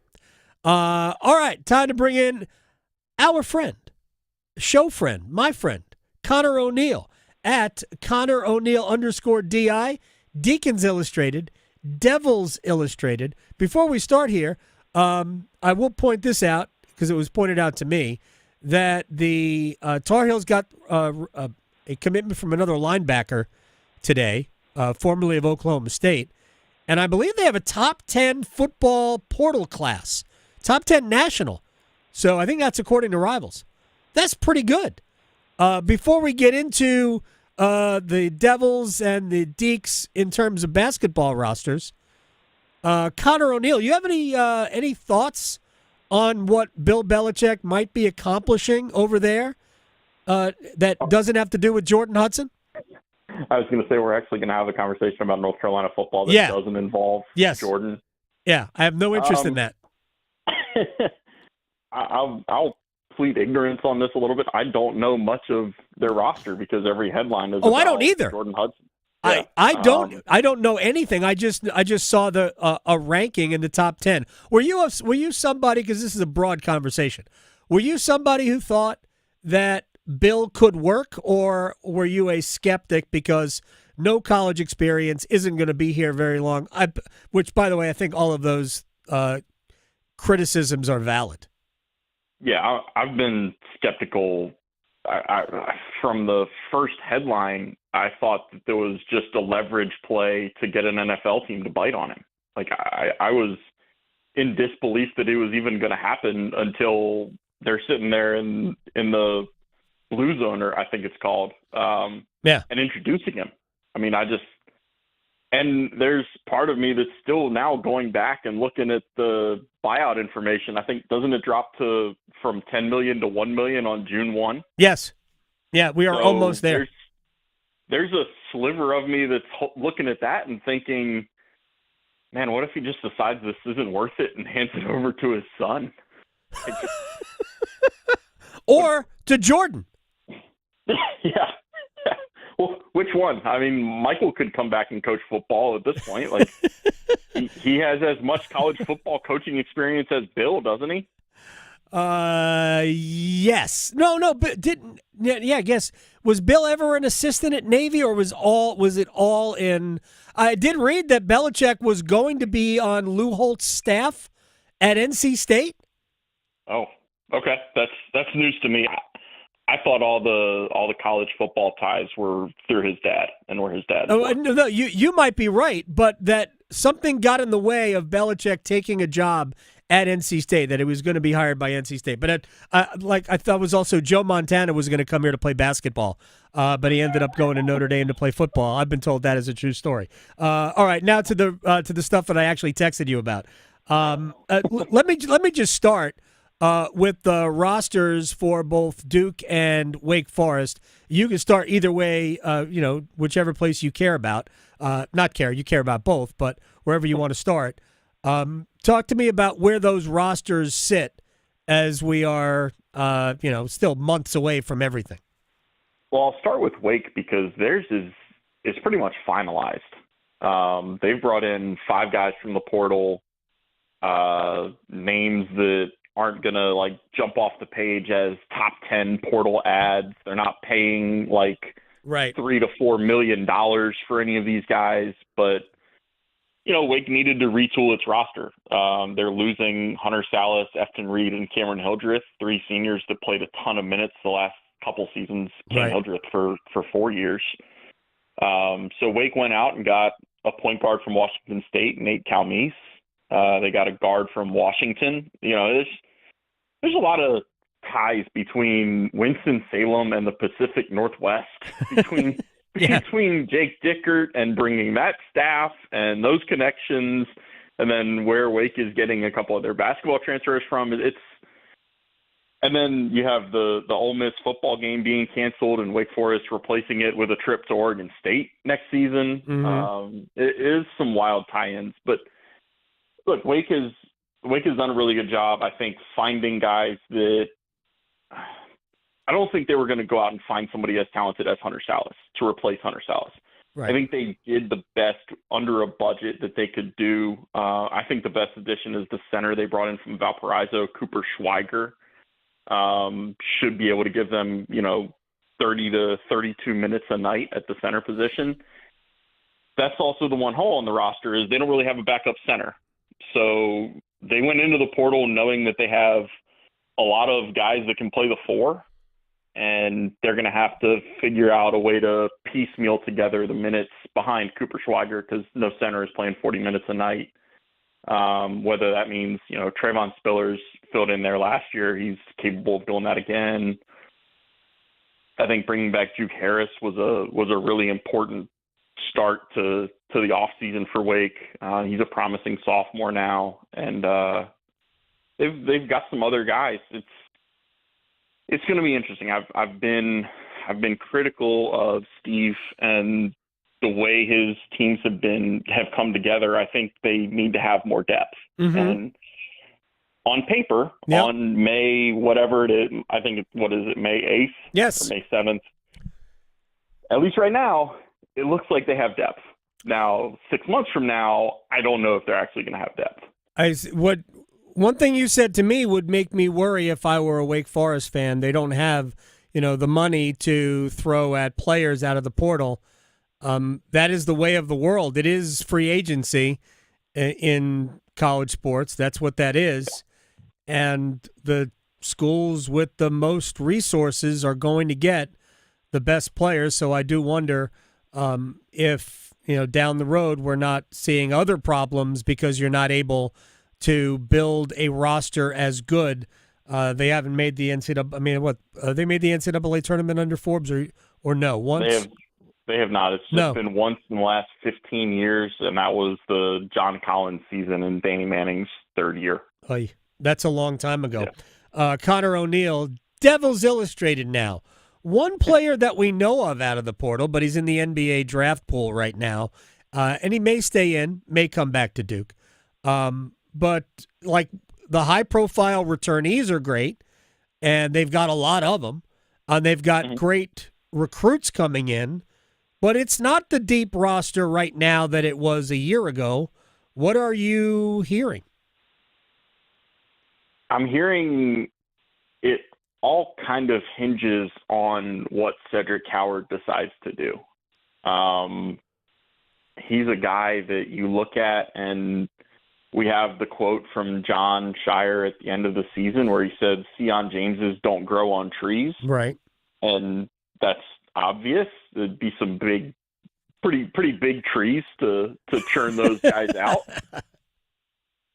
But you look at Cedric Howard and look at his skill set. He's been really efficient. Of course, he only played 6 games last year. He was really good for Washington State, but it got hurt with a shoulder injury that required surgery. I look at Cedric Howard, and I think Duke wants to use him the same way that they use Sion James. Kind of spend some time on the ball, spend some time off the ball, be a catch-and-shoot menace. I think his catch-and-shoot numbers were maybe over 50% on three-pointers last season or 2 seasons ago. But, man, if he doesn't come, then I think there's going to be contingency plans that are being lined up right now. I think not beholden to the contingency plan is they brought in a class of 2026 guy, Sebastian Wilkins from Brewster Academy. Okay, they did that. That is the done deal? No, not done deal. They brought him in for a visit this week. Oh, okay. So he visited. Braden Hawthorne is a West Virginia decommit. He visited over the weekend before Sebastian Wilkins. I don't know if Duke takes both of those if Cedric Howard comes to Duke. Okay. Like, I don't know if the roster works out that you can take both of those guys, but I think if Cedric Howard comes, you take one of those guys. I think Sebastian Wilkins could reclass and get up to the class of 2025 and be at Duke next season. But it all just, it kind of hinges right now on Cedric Howard. And you also have, he tweeted to the official account that he was coming back, but Isaiah Evans is in the process. Yeah. Like, the paperwork is in there. The possibility, however slim, pun intended, yes, the chances that he stays in the draft are he could stay in the draft if he goes and shoots lights out at the combine and he has a combine invite. If he goes and interviews well, and every draft we say the same thing. It just takes one team to fall in love with you. Right. Just takes one team to sit there and say, we're picking 27th. We're just looking for one missing link, and we think it's a guy that is a volume scorer to this level, and that team could tell Isaiah Evans, we're going to take you at 27. We're going to stay there, and if you're available, then you're our guy. Conor O'Neill, Devils Illustrated, Deacons Illustrated. Fortunately, they both start with the D, so it's Conor O'Neill _DI.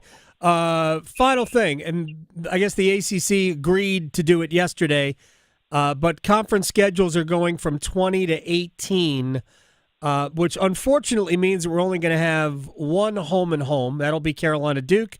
It'll be Wake and State, which means only one State Carolina game, which I don't get. Only one Duke Wake game, which probably less of a big deal, but still a deal. What are your thoughts on what the ACC is trying to do with scheduling?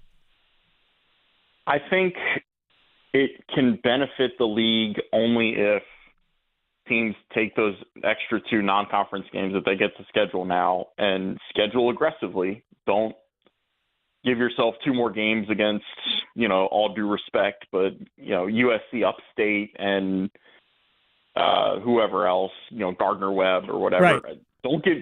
Don't make those games your replacements. Go out and find some Q1s or high-level Q2s. And then the ACC has to win these games. At some point, it just becomes not a discussion about how can you game the metrics. It's can you actually win the games that matter? And the games that matter to the ACC are in November and December. Like, the ACC can win some games when it matters in March. Right. Not so much this past year, but we've talked about this for years now.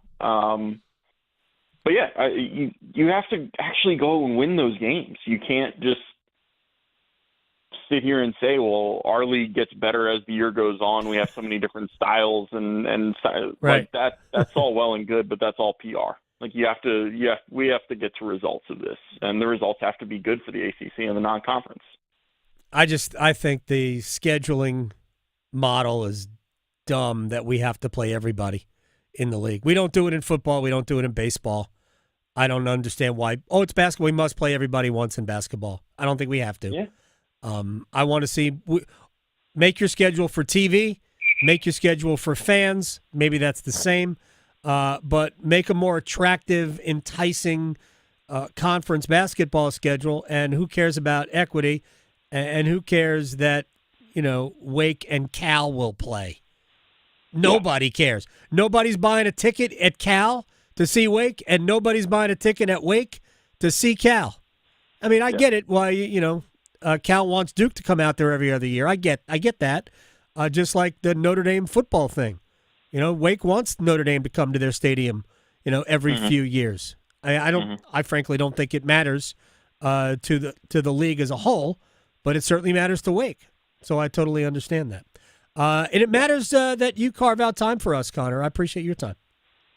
It's my pleasure. It's a downtime, man. I can come on here every day if you want me to. I'll call you later. All right. Conor O'Neill. At Conor O'Neill _DI on Twitter. Like, I got plenty of time. Good. Now we know what to do. All right, when we come back, we have to stretch. We have to place bets. Robert Francis Prevost. I don't know the odds. That what was he the favorite? Was he like journalism in the Kentucky Derby of papal candidates? Maybe. Well, who was second? Who was third? That's a good question. We always, when we announce MVPs, who was second in the voting? Who won third? Do they release the votes? They should. They don't. They should. We'll stretch and we'll place bets next. Talking sports, so you don't have to pretend to know stuff. The Adam Gold Show on the North Carolina Sports Network. Hey, it's Adam Gold from my friends at FanDuel, America's #1 sports book. The NBA Conference semifinals are here, and even though we are without a king, no more monarchy in the NBA playoffs, we are still ready for you. And FanDuel, for new customers, $200 in bonus bets await when you place your first $5 wager. You don't even have to win it. How good is that? FanDuel.com/AGS. FanDuel.com/AGS.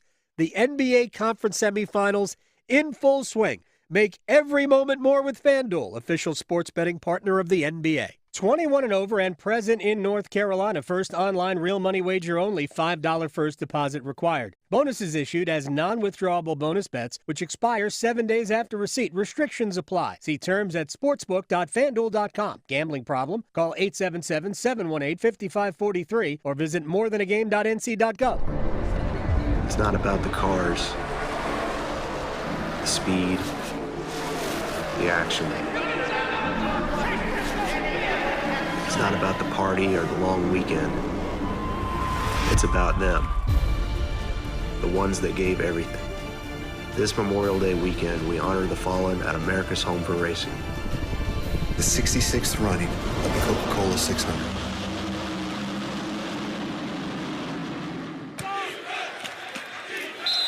During the sports season, the Governor's Highway Safety Program would like to remind you to buckle your seatbelt when traveling to and from athletic events. Wearing a seatbelt is your best defense against injury or death in a crash. Prioritize your safety and buckle up. Every seat, every time. Remember, click it or ticket. It's the law. This message is brought to you by the North Carolina High School Athletic Association and the Governor's Highway Safety Program. Imagine a school where you could study AI and ancient Egypt, become a National Honor Student, join a cooking club, or code the next big video game, and do it all in a comfortable space, your own home. Welcome to NC Cyber Academy, a K-12 tuition-free virtual charter school that provides you with a flexible, personalized education designed to prepare you for college and a career. Visit myncca.com and discover a learning experience that works for you, your family, and your future. At North Carolina Farm Bureau Insurance, you're more than a policy, you're family. With offices in every county, we're close by when it matters most. Our local agents customize coverage to fit your life. And our award-winning claims team delivers fast, quality repairs. It's no surprise Forbes ranked us the #1 auto insurer in America. North Carolina Farm Bureau Insurance. Helping you is what we do best. Every day, people battling addiction suffer in silence. Because of stigma, they fear judgment. They fear being labeled, and too often, they don't get the help they need. But you can help change that. Join the Governor's Institute and be a superhero in the overdose battle campaign. Learn how to break the stigma, support those in need, and save lives. Visit governorsinstitute.org/superhero to get involved. Be a hero, fight stigma, save a life. To the people of North Carolina, for 70 years, you've helped to make PBS North Carolina a trusted friend in your home. We've watched history unfold with Henry Louis Gates Jr., explored new worlds with Mr. Rogers, and found treasures together on Antiques Roadshow. Your support has helped us continue teaching, entertaining, and inspiring generations. Celebrate with us when you watch new programming on PBS NC or stream anytime on the free PBS app. Learn more about PBS North Carolina at pbsnc.org. This is is Adam Gold. Home runs are homers, not dingers, not jacks, not bombs. Can I use tater? No. Can we say going yard? Oh, yes. Right? If we can't exaggerate, if we can't use colorful, flowery metaphors and descriptions, why are we here? The Adam Gold Show.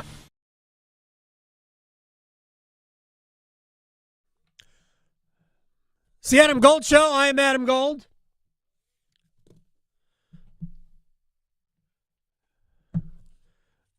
Robert Francis Prevost is now Pope Leo XIV. Yes. And apparently was one of the favorites. Oh. I've been reading about it. The whole thing fascinates me. Wonder what the money line was. Well, I don't know what the money line, but he was among. They said he was definitely a strong candidate. Okay. So he was one of the favorites. I don't know if it was journalism or sovereignty. Yeah. But because and by the way, this Pope, Mm-hmm. Pope Leo, he would not skip the Preakness.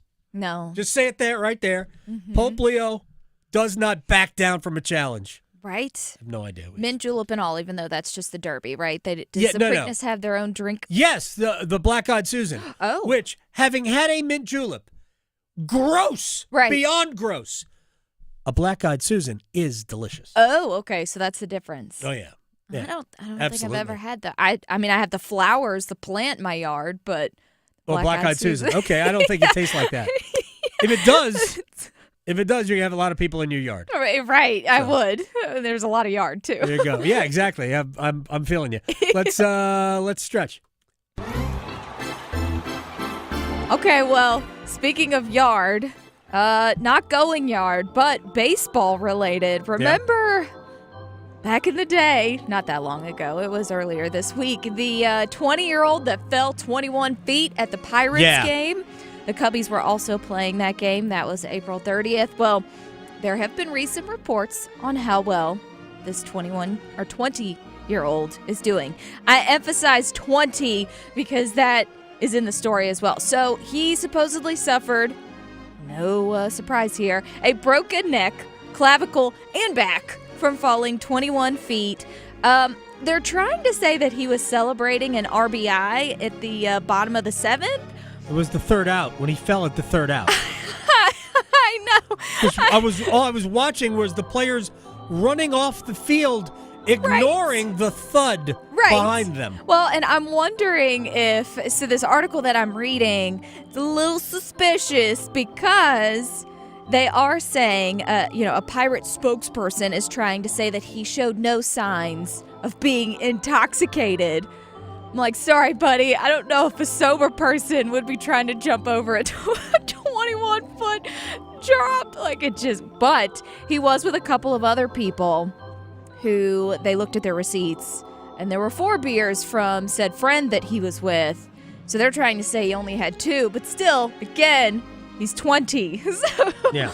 And it's not legal for him to have any beers. So the Pirates might be in a little bit of trouble because of that situation. So Pittsburgh Bureau of Police is investigating this fall. But supposedly he's doing okay. He's just a little broken on the inside. So, and this should not be a shocker to anyone, but he's got some kind of GoFundMe also on the thing. So we'll see. There's also no word if the Pirates are going to do anything further to help with the railing. It says that it's high enough by standards. It's as high as it needs to be, so screw them.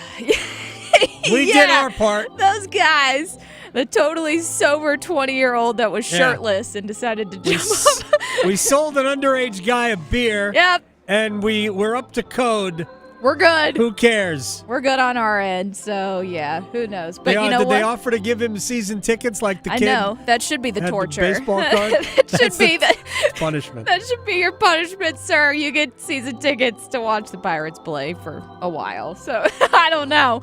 But we're not going to suffer because we're going to make some good bets. Place your bets. Place your bets. Here we are. I bet you slice into the woods $100. Gambling is illegal at Bushwood, sir, and I never slide. Okay, you can owe me. I owe you nothing. For the record, don't want to see anybody fall out of the stands on the field. Yeah. Or anywhere. I don't want any that was a harrowing thing to see. Yeah. I am in many ways surprised that he is still alive. True. So let's hope that if a full recovery is possible, yes, let's hope he makes it. Exactly. So apparently he is on the mend and he's better. So just take a minute. But first up, I'm going to go with the Canes game tonight. Jarvie had a lot of good opportunities. There were some posts that were hit. So let's say Jarvis, anytime goal scorer tonight, plus 170. All right. Andrei Svechnikov hit 2 crossbars. He did. Plus 210 to crossbar and in. Mm-hmm. So plus 210 for Andre. And let me give you a long shot, since I think we're going to see the blue line get some action here. Dmitry Orlov plus 1,300. Whoa, look at you. Anytime goal scorer. Going with Orlov. The next one, Oilers and the Golden Knights. I think the Golden Knights might try to win at least one, so they're at home now. Give me the Knights over 6.5, plus 215. All right, Evan Bouchard is going to score for Edmonton tonight. Evan Bouchard is plus 430 to get a goal. Plus 430 to get a goal. All right, we have to we're going to do Wallace Sound on the other side. And then numbers from the playoffs with Ben the Stats Nerd. That's coming up on the other side. Chapel Hill to Charlotte, Greenville to Greensboro. Your sports, his state. The Adam Gold Show on the North Carolina Sports Network. Adam Gold here from my man Gordon Miller, Miller Lending, Kildare Farm Road in Cary, and we are here to talk about your money. Not what you should do with your money, more what you shouldn't do with your money. You shouldn't give your money to somebody else who doesn't need it, like a bank or other mortgage lenders. Go to Miller Lending, millerlending.com, great website, helpful videos, better people, by the way, and get a no closing cost mortgage because you don't have to pay closing costs. Gordon figured that out a long time ago. He invented it in 1987. Thought, why are people paying closing costs when they don't have to? This way, they'll have the freedom to refinance free of charge when the rates come down. Rates are going to drop over the next 8 years because that's the break-even point. All you're doing is saving $50 a month if you pay closing costs. Honest to God, all you're doing, saving that money. Why not keep it? Keep the thousands and then save hundreds and thousands later on. Miller Lending, home of the original no closing cost mortgage and equal housing lender, NMLS ID 2502146. Prescriptions require an online consultation with a healthcare provider who will determine if appropriate. Restrictions apply. See website for details and important safety information. Price varies based on product and subscription plan. Hey guys, let's talk ED because millions of men experience it, but not everyone can access or afford treatments like Viagra. Hims can help. Through Hims.com, you can access a full range of treatment options for ED through a 100% online process. To start your free online visit and save up to 95%, go to hims.com/joy. HIMS.com/JOY. The Carolina RV Super Show is coming to you. Join us at any Camping World in North Carolina or South Carolina, May 15th through the 18th, to shop ridiculous discounts on the best selection of new and used RVs in the Carolinas. Tour new 2025 RVs starting as low as $92 a month. Enter to win a new RV and enjoy family fun and on-site activities. Don't miss the Carolina RV Super Show at your local Camping World, May 15th through the 18th. Get all the details at campingworld.com/Carolina RV Super Show. Hear that? That's the sound of digital instants from the North Carolina Education Lottery. With instant wins, progressive jackpots, and bonus games right from your phone. It's nonstop chances to win like you've never seen or heard before. Oh, yeah!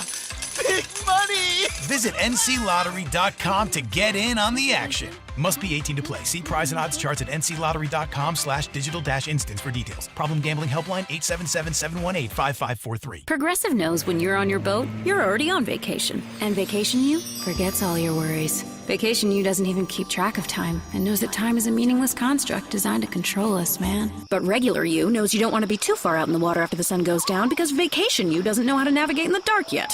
Vacation You and Regular You really need to get on the same page.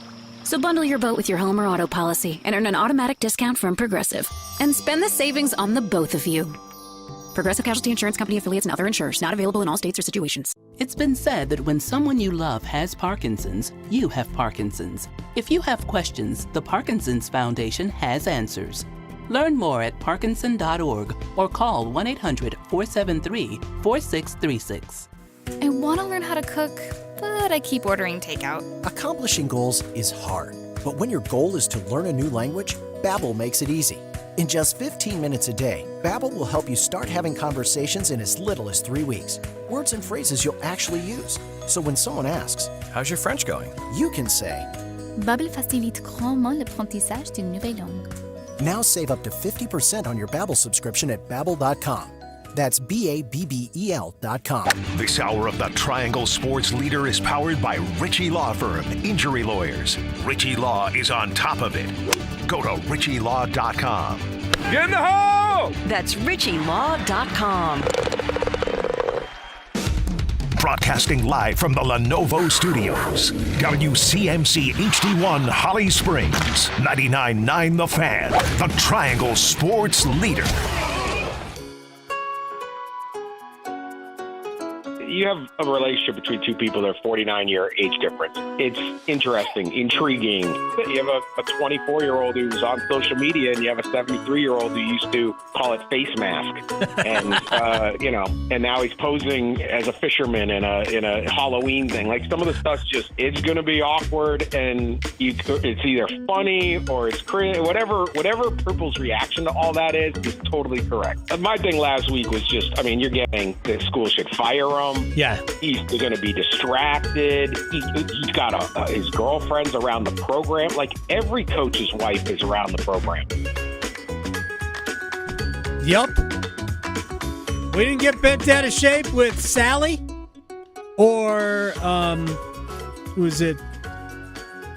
What is Nick Saban's, Miss Terry? Yeah. Nick Saban's wife? We don't, nobody cared. First of all, no, I never ever saw Miss Terry. I wouldn't know what Miss Terry, what she looked like. Like, we've seen Wanda, right? Roy. Wanda was always around. Yeah. Mickey Krzyzewski was always around. They're part of the program. Yeah, exactly. Jordan Hudson is 24. Bill is significantly older. I think it might be 3 times her age. Yeah, pretty Again, much. Yeah. I can't help but think that's the genesis of a lot of it. Yeah. But also really, you guys are fishermen and mermaids. I know. Dig it. Our friends in Charlotte, man, they got some stuff stirred up today because a guest of theirs said that it was disgusting, that they were disgusted by all of that with the Bill and George. Oh, yeah. What would be disgusting about it? It got things spicy there. It was funny. But yeah, I think that person also, they were saying how they used to respect Bill Belichick and now they don't. Yeah, used to. So yeah, it was a whole thing. So I know that they have their podcast that, I don't really understand. I just don't understand why that would disgust anybody. Yes, he was appalled. Sounds to me like, well, never mind. I'm not going to editorialize anybody else's disgust. All right. Right. Coming up in about a little less than 15 minutes, Ben Seltzer will be here. He is the stats nerd. We're going to dig into Game 2. Remember, that was the Alexander Ovechkin, all the numbers around Alexander Ovechkin versus the Carolina Hurricanes. We had some fun with that. We got more stuff to have fun with coming up in just a few. But right now, Wall of Sound time. The Wall of Sound is a function of this studio. There's no doubt about it. All right. Let's just start here because last night was, holy cow, did it really happen again? Mikko Rantanen putting on a show. 27th time shorthanded in these playoffs for Winnipeg. That's the most in the playoffs as Duchesne gets stopped inside the line by Lowry. Played it across. Rantanen scores! The power play works for Dallas. And Mikko Rantanen has the natural hat trick. Dallas scored 3 goals yesterday. Mikko Rantanen has given them a 1-game-to-none lead in their series against the Jets. He has been ridiculous. The numbers are 8 goals, 6 assists, 14 points in the last 4 games. That, in and of itself, is crazy. 12 straight goals for the Stars that he has been involved in either scored or assisted on. That is a postseason record. He came into yesterday's game already tied with Mario Lemieux for that record, and now is 3 ahead. He's got the first ever player in playoff history to have multi 3-goal periods in the same postseason.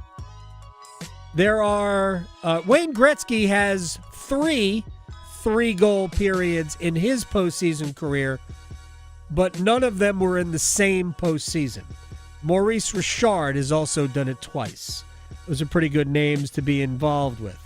And he is the 3rd player ever with a hat trick in consecutive playoff games. The last to do so was Yari Curry in 1985.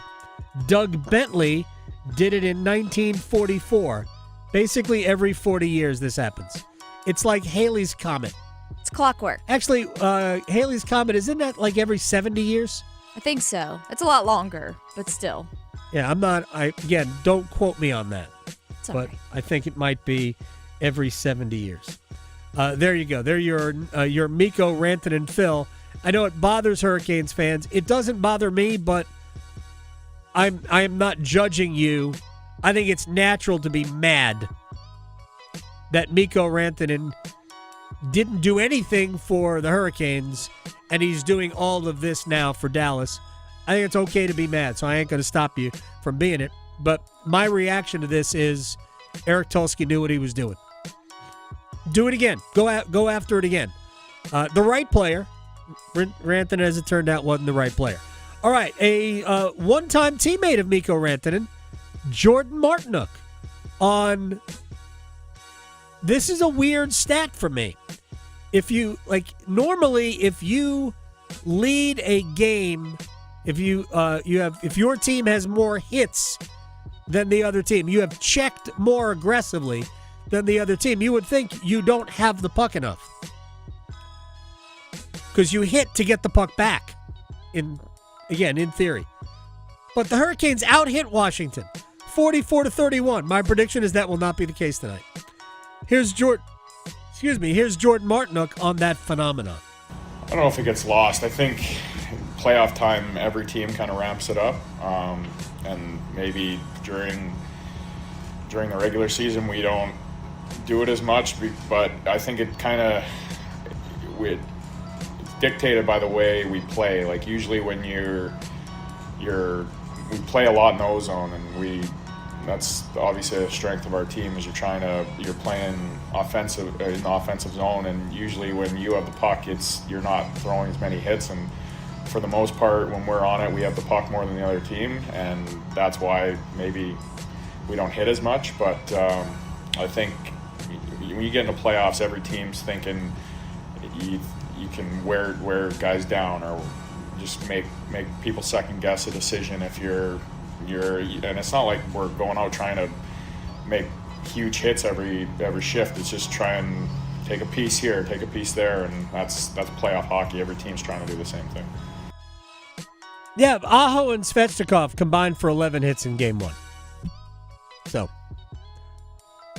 those players are playing differently now, and that's what you have to do in the postseason. Carolina's going to do it again tonight. I think Washington will. I'll be surprised if that number is under 50 for the Capitals. Yeah, I would be too. Yeah, I'll be surprised. I think that's going to be their focus, to come out be aggressive and try to intimidate Carolina physically. That would be their advantage if I was doing it. All right. Wilson's probably going to do the crybaby boohoo thing too, because we all love that. If he's doing that, it's good for Carolina. It's a good thing. It's good for Carolina. Because if he's frustrated, it's not gone well for the Capitals. So last night, the Knicks beat the Celtics, second time in the series. They have rallied from at least 20 points in arrears during the game to win. They won at 91-90. Gosh, unwatchable. The Knicks are unwatchable, though. And Brian Windhurst from ESPN on Boston, just confused as to how this is happening. They're having difficulty coming to terms with what it is happening. They don't understand why they're losing. They believe their process is working. They believe they're generating good shots. They are doing the recipe that delivered them the championship and 61 wins, and they are not getting the bake out of the oven like they are used to. Obviously, there's variance with shooting. This doesn't make sense to them. They feel like they're doing a good job on Jalen Brunson. He's only shooting 35% in the series. They want Mikal Bridges taking all those contested jumpers as he made in the fourth quarter. He's shooting 29% in the series, but they're losing. They're at a little bit of a loss right now. Yeah, they're just missing. They actually are getting some good shots. They are just missing a ton of good shots. All right, now finally, Tracy Morgan, yes, that Tracy Morgan, is a big Knicks fan, and then while pointing to some gold-plated contraption with a bird on it on his arm, Tracy Morgan just tells you what's up as a Knicks fan. This describes New York City. This describes the Knicks and everything in it. The Freedom Tower, all of that. We New York, we very resilient. We don't play, we scrappy. So this team represents us. This is what New York is about. This is where King Kong died. The Warriors was filmed here. Son of Sam was born here. You know they filmed the first Ghostbusters here? Do you understand that the Marshmallow Man walked through here? I'ma holler at you later. The Marshmallow Man part got me. I don't even get it. What is the Marshmallow? The Marshmallow Man walked through here. This is where King Kong died. Yep. He didn't even say anything about pizza or anything. They filmed the first Ghostbusters here. What? I don't know. Logic. Who knows? Tracy Morgan logic. Tracy Morgan. It's the best. Oh my gosh. It actually made me think of the 50th anniversary of Saturday Night Live, that special. Oh, yeah. And the skit with Eddie Murphy and Tracy Morgan, and Murphy acting like Tracy. Oh my so good. Gosh, was that funny. Holy cow, was that good. All right, we're going to break. When we come back, penalty kill numbers, shots on goal numbers, how much of what Carolina did to Washington in Game 1 is sustainable, whether it's Game 2 or the rest of the series. Next. From the heels, touchdown Carolina, to the canes. She scores! He covers it all. The Adam Gold Show on the North Carolina Sports Network. Evan, Canty, and Michelle are unsportsmanlike. A record in sports that would be a big deal if it was broken and we'd all be in on it is 100 points in a game in the NBA. Oh, yeah, big time. If I told you within the next 20 years in the NBA, somebody would score 101 points in one game. I could see it. Couldn't you see a team just waving the white flag and another team taking advantage of that? Unsportsmanlike. Mornings from 6 to 9 on 99.9 The Fan, the Triangle Sports Leader. Since our Carolina Hurricanes are playing another away game tonight, it would be a perfect night to take the bike out and join a Canes watch party, which also reminds me that it's Motorcycle Awareness Month. I'm Victoria Vodnecker here from 99.9 The Fan for Law Tigers, and we've been having some great riding weather recently, and it's only getting better. But while you plan your trips, it's also important to be aware of your surroundings. People who don't ride may not be as aware that you're on the road too, which could result in actions where they cause an accident that's not your fault. And if that's the case, make sure to call Law Tigers first before calling your insurance company. At Law Tigers, they're riders too, so they know the value of your bike, gear, the investment you've made, and what you're going through with an accident. Case evaluations are always free, and you won't pay a dime until your case is settled. Call 1-800-LAW-TIGERS, North Carolina's motorcycle lawyers. Law Tigers is a network of independent law firms who are members of the American Association of Motorcycle Injury Lawyers. Law Tigers is not a law firm. It's bow time. Yep, it's eating time again. Now you could unload groceries, chop, dice, mince, preheat, heat, slap around the smoke detector, and then celebrate with a big old pile of dishes. But if you're tired of cooking, or tired of sorta cooking, it's time to feed the whole family with Bojangles Fried Chicken Family Meal. With Bojangles' famous chicken, fixins, biscuits, and tea, you can forget the cookbook and spend some well-earned quality time with a delicious dinner from Bojangles. It's bow time. There's no time like bow time. Time to stop whatever you're doing for some of that bodacious Bojangles flavor. Satisfy your craving for flavor and your passion for boneless chicken with Bojangles 4-piece Supremes Dinner. 4 perfectly seasoned, Cajun-fried, whole breast tenderloin fillets. Choice of fixin', a made-from-scratch buttermilk biscuit, and Bojangles legendary iced tea. When you're hungry for flavor and value, it's Bo time. Are your monthly bills keeping you up at night, wondering how you got so behind? Hey, I'm Roger Moore, CEO of Loan Pronto. I get it. Life is expensive now. Insurance, groceries, cars. And then there's the credit card debt with those obscene interest rates. It's time to regain your financial freedom, and that's what we offer at Loan Pronto using the power of the equity in your home. We have multiple ways to get you the cash you need, and most clients close in 2 weeks or less, and many don't even require an appraisal. And listen, rates have been plummeting recently. We just locked a homeowner in with an APR in the low 5s, saving her over $1,000 per month, and put $10,000 in her pocket. Life-changing money. Whether you're drowning in debt, have a nosebleed rate you got last year, need home improvements, or simply need cash in your pocket, we can help you accomplish this goal in record time. Call us today and get started with no hard credit pull, just a conversation. LoanPronto.com, 919-381-1760. LoanPronto.com. That's LoanPronto.com. Equal housing lender, NMLS 1661781, subject to lender approval, NMLSConsumerAccess.org. Oh, tasty high note. Oh, hi, don't mind me. I'm practicing my new baritone sax. I just heard PayPal's paying for people's stuff every day for 100 days, and there's $10 million up for grabs. All you have to do is use PayPal checkout online. So there's never been a better time to buy a few things off the old wish list, like this leaf blower. PayPal could pay for your purchase. The Great PayPal Checkout. No purchase necessary ends July 18th. See official rules at paypal.com/thegreatpaypalcheckout/terms. Participating merchants only must use PayPal checkout online. Coverage of up to $100 and eligible purchases per card. This is Adam Gold. I told Tim, who does the afternoon show, I said, I'm about to turn this game around. We need Cheez-Its. So I went to go get magical lucky Cheez-Its, and guess what? Boom. Period 2, tied it up. And then at the end of the game, I still had like 8 Cheez-Its in the cup left, and I said, lucky Cheez-Its. There you go. The Adam Gold Show.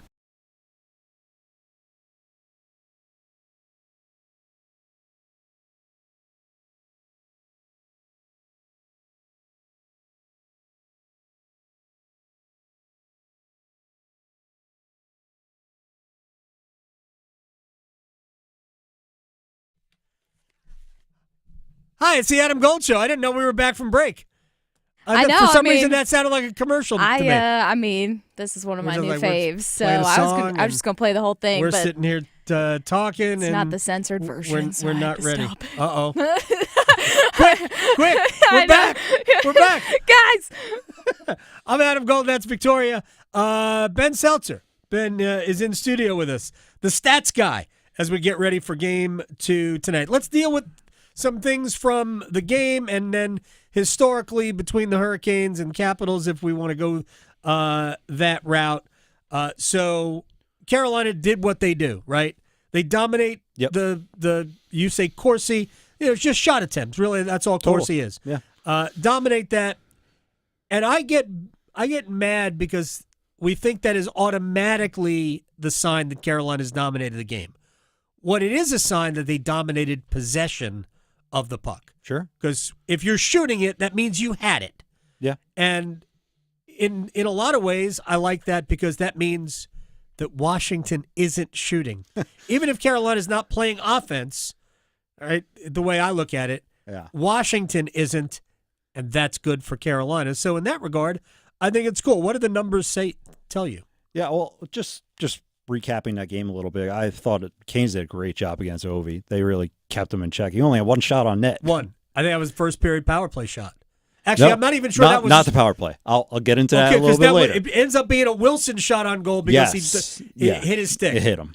And I just thought it was a little interesting. Like, that 2019 series, Slavin led the team with 9 assists. And who gets the overtime goal? Yeah. He finally gets on board. Slavin had 9 assists in that series? Yep. That's insane. I actually didn't even think to look at that. Yeah, he was all over that series. Yeah, well, he was defensively and on the score sheet. He was all over this game. Yeah. I thought he was tremendous in the game. The goal is the goal, but to me that was maybe not the first time. The goal was exactly how they designed shots from the point to be, with two layers of net front, which, I mean, it's pretty clear Logan Thompson didn't see it. Right. Because he stops it if he sees it. And at the very least, if it doesn't go in, you get a rebound. That's what it's about. Yeah. Yeah, it's just put pucks on net. That's what the Hurricanes do sometimes, and that one just found its way in. It had eyes. It absolutely did. All right, what else do we have? I wanted to touch on their PK. So 6 straight games, 0 power play goals against. Right. Their Hurricanes' previous record in the playoffs was 5 straight, and that was 2023. So that's pretty impressive. Yeah. I mean, the Devils, they were second, third on the power play during the regular season. Caps, they are known for their power play. I believe they ranked 14th during the regular season. They weren't great this year in the power play. But still, yes, very deadly. We were talking Ovi before. One of the most deadly power play weapons of all time in NHL history. 326 power play goals is the most. And they kept him to 0 shots. Right. He had 0. 1. I mean, we also, with our eyes, we saw the shot. So was that a shot? That doesn't even become a shot attempt? No. Unless they changed it. Yeah, because he only had one shot attempt for the game. Because went off Wilson. Right. So it's his. It's so funny. It becomes his. That's so funny. But that was it. Yeah, that was it. And I believe they had 3 power play shots total. And I believe that was just 1 power play. If I was to look back on the breakdown of the play-by-play. Yes, they had 3 shots on goal in their 2 power plays. They had 0 shots on goal on 1 of the power plays. But they had 2 missed, 1 blocked. Mm-hmm. Carolina had 2 shots on goal on 1 of Washington's power play, and they missed the net. Canes weren't. I thought the Canes were actually okay. I didn't like the last power play. The last power play was stagnant. The one with 2:07 left. Yeah, in regulation, that was stagnant. I didn't like that one. But I thought the other 2 generated chances. They weren't awesome, but I also don't. They weren't soul sucking. Right. But, if the Canes are to continue this PK dominance and put a 0 on the board again when the Caps go on the power play, that'll be 7 straight to start the playoffs. Do you know the last team to start at least 7 straight in the playoffs without allowing a power play goal against? I do not. It was a decade ago. In the Eastern Conference. Okay, in the Eastern. No clue. Washington Capitals. Really? Look at that. So very appropriate, right? That would be very nice. That would be very nice. And then they lost to the Pittsburgh Penguins anyway. Yeah. But just I heard you saying, all throughout the show today, we're expecting to see more from the Capitals, but we're also expecting to see more from the Hurricanes. Yeah. But just looking at the Capitals during the regular season, they were very deadly. They were sharpshooters. Yeah. If you look at their total shooting percentage as a team, they were 12.6%. The average this season was 11%. Yep. You have to go back to all the way to 95-96, almost 3 decades ago, to top that 12.6% mark. Oh, really? Yeah. And that was the 95-96 Penguins, who were loaded. Mario Lemieux pumping in 69 goals, Yager right behind him, 62, Peter Nedved, Thomas Sandstrom, Ron Francis, who we've all heard of in this area. But just breaking down the Capitals and some of their shooting percentage, it's insane. They had, where do I have it here? They had 9 players with a shooting percentage of at least over 11%. So I told you the average was 11%. Right. As a team. So they had 9 players just doing 11% on their own. One of those players, the player who led, Alexei Protas, who scored the goal in Game 1 during the regular season, he had 30 goals, 21.1%. He led the Capitals. And then you have Wilson, Strome, and Ovi. Goals. Yeah. And you had Wilson, Strome, and Ovi, who were over 18%. And just to put a little things in perspective for Ovi, his previous high was 15.4. So he was at 18% this season. I mean, he had a little motivation this year going for that goal record. Sure. But he's he's dialed in. So he's 39 years old. I'm almost afraid to ask what Carolina's shooting percentage was. It has to be near the bottom, and I'll tell you where it is last. Okay, but they do dominate. Right. It's about volume for them. Yes. It is they're designed to be different. Yeah. But I also think that Carolina, and this is my biggest problem why I think Carolina does have more to give in the game, is that with all of their shot volume, there were opportunities to get better shots. Totally. Right?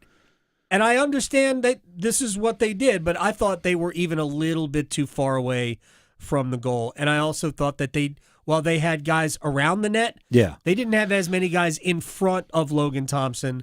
The goal was not the first time I saw it, but we didn't see it enough. They were mostly to the side. I think Thompson saw just about everything. Right. That has to be a little bit different. Yeah, I would say the Canes have to get more guys in front, battle it out with those big Caps D and maybe they'll get some of those ugly goals. and the game winner was an ugly goal. Here's the thing about you talk about shooting percentage.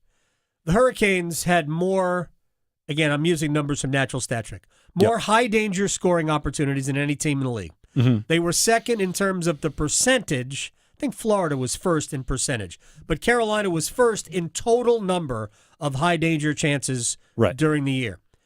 But they were last in converting, by percentage, in converting those to goals. Their percentage was 7%, turning a high danger chance into a goal. I don't know, what is that, like 1 out of every 14 becomes a goal, something silly like that. I think it's whatever the number is. But 7%. Washington, who was middle of the pack in generating those chances, was first in the league and in terms of the percentage of high danger scoring chances that they had, turning those into goals. You talk about opportunistic. Yeah. And that's what jumped out to me when I was digging into those numbers.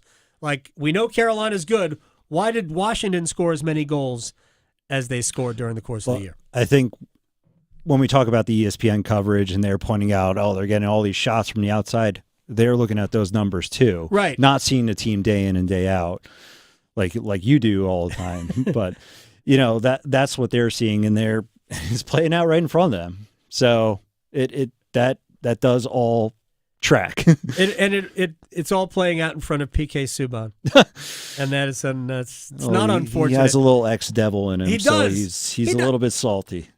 Did he love his time in New Jersey? Because he certainly acts like a beloved devil. He was a shell of himself. Yeah, he wasn't good. wasn't the same. Yeah, I would say that last season he was actually good, but he wasn't playing up to that $9 million status. He wasn't putting up the points, but he was better defensively this last season. I'll give him that. The last half of his career, like, he was amazing early. Yeah, right.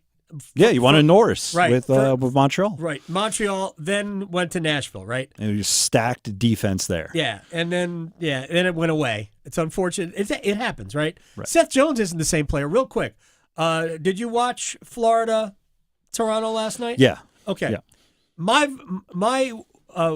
Do you have any other numbers you want to give us? I want to do a little puck doku, but okay, go on. All right, do that, and then I'll ask you about Florida, Toronto. Okay.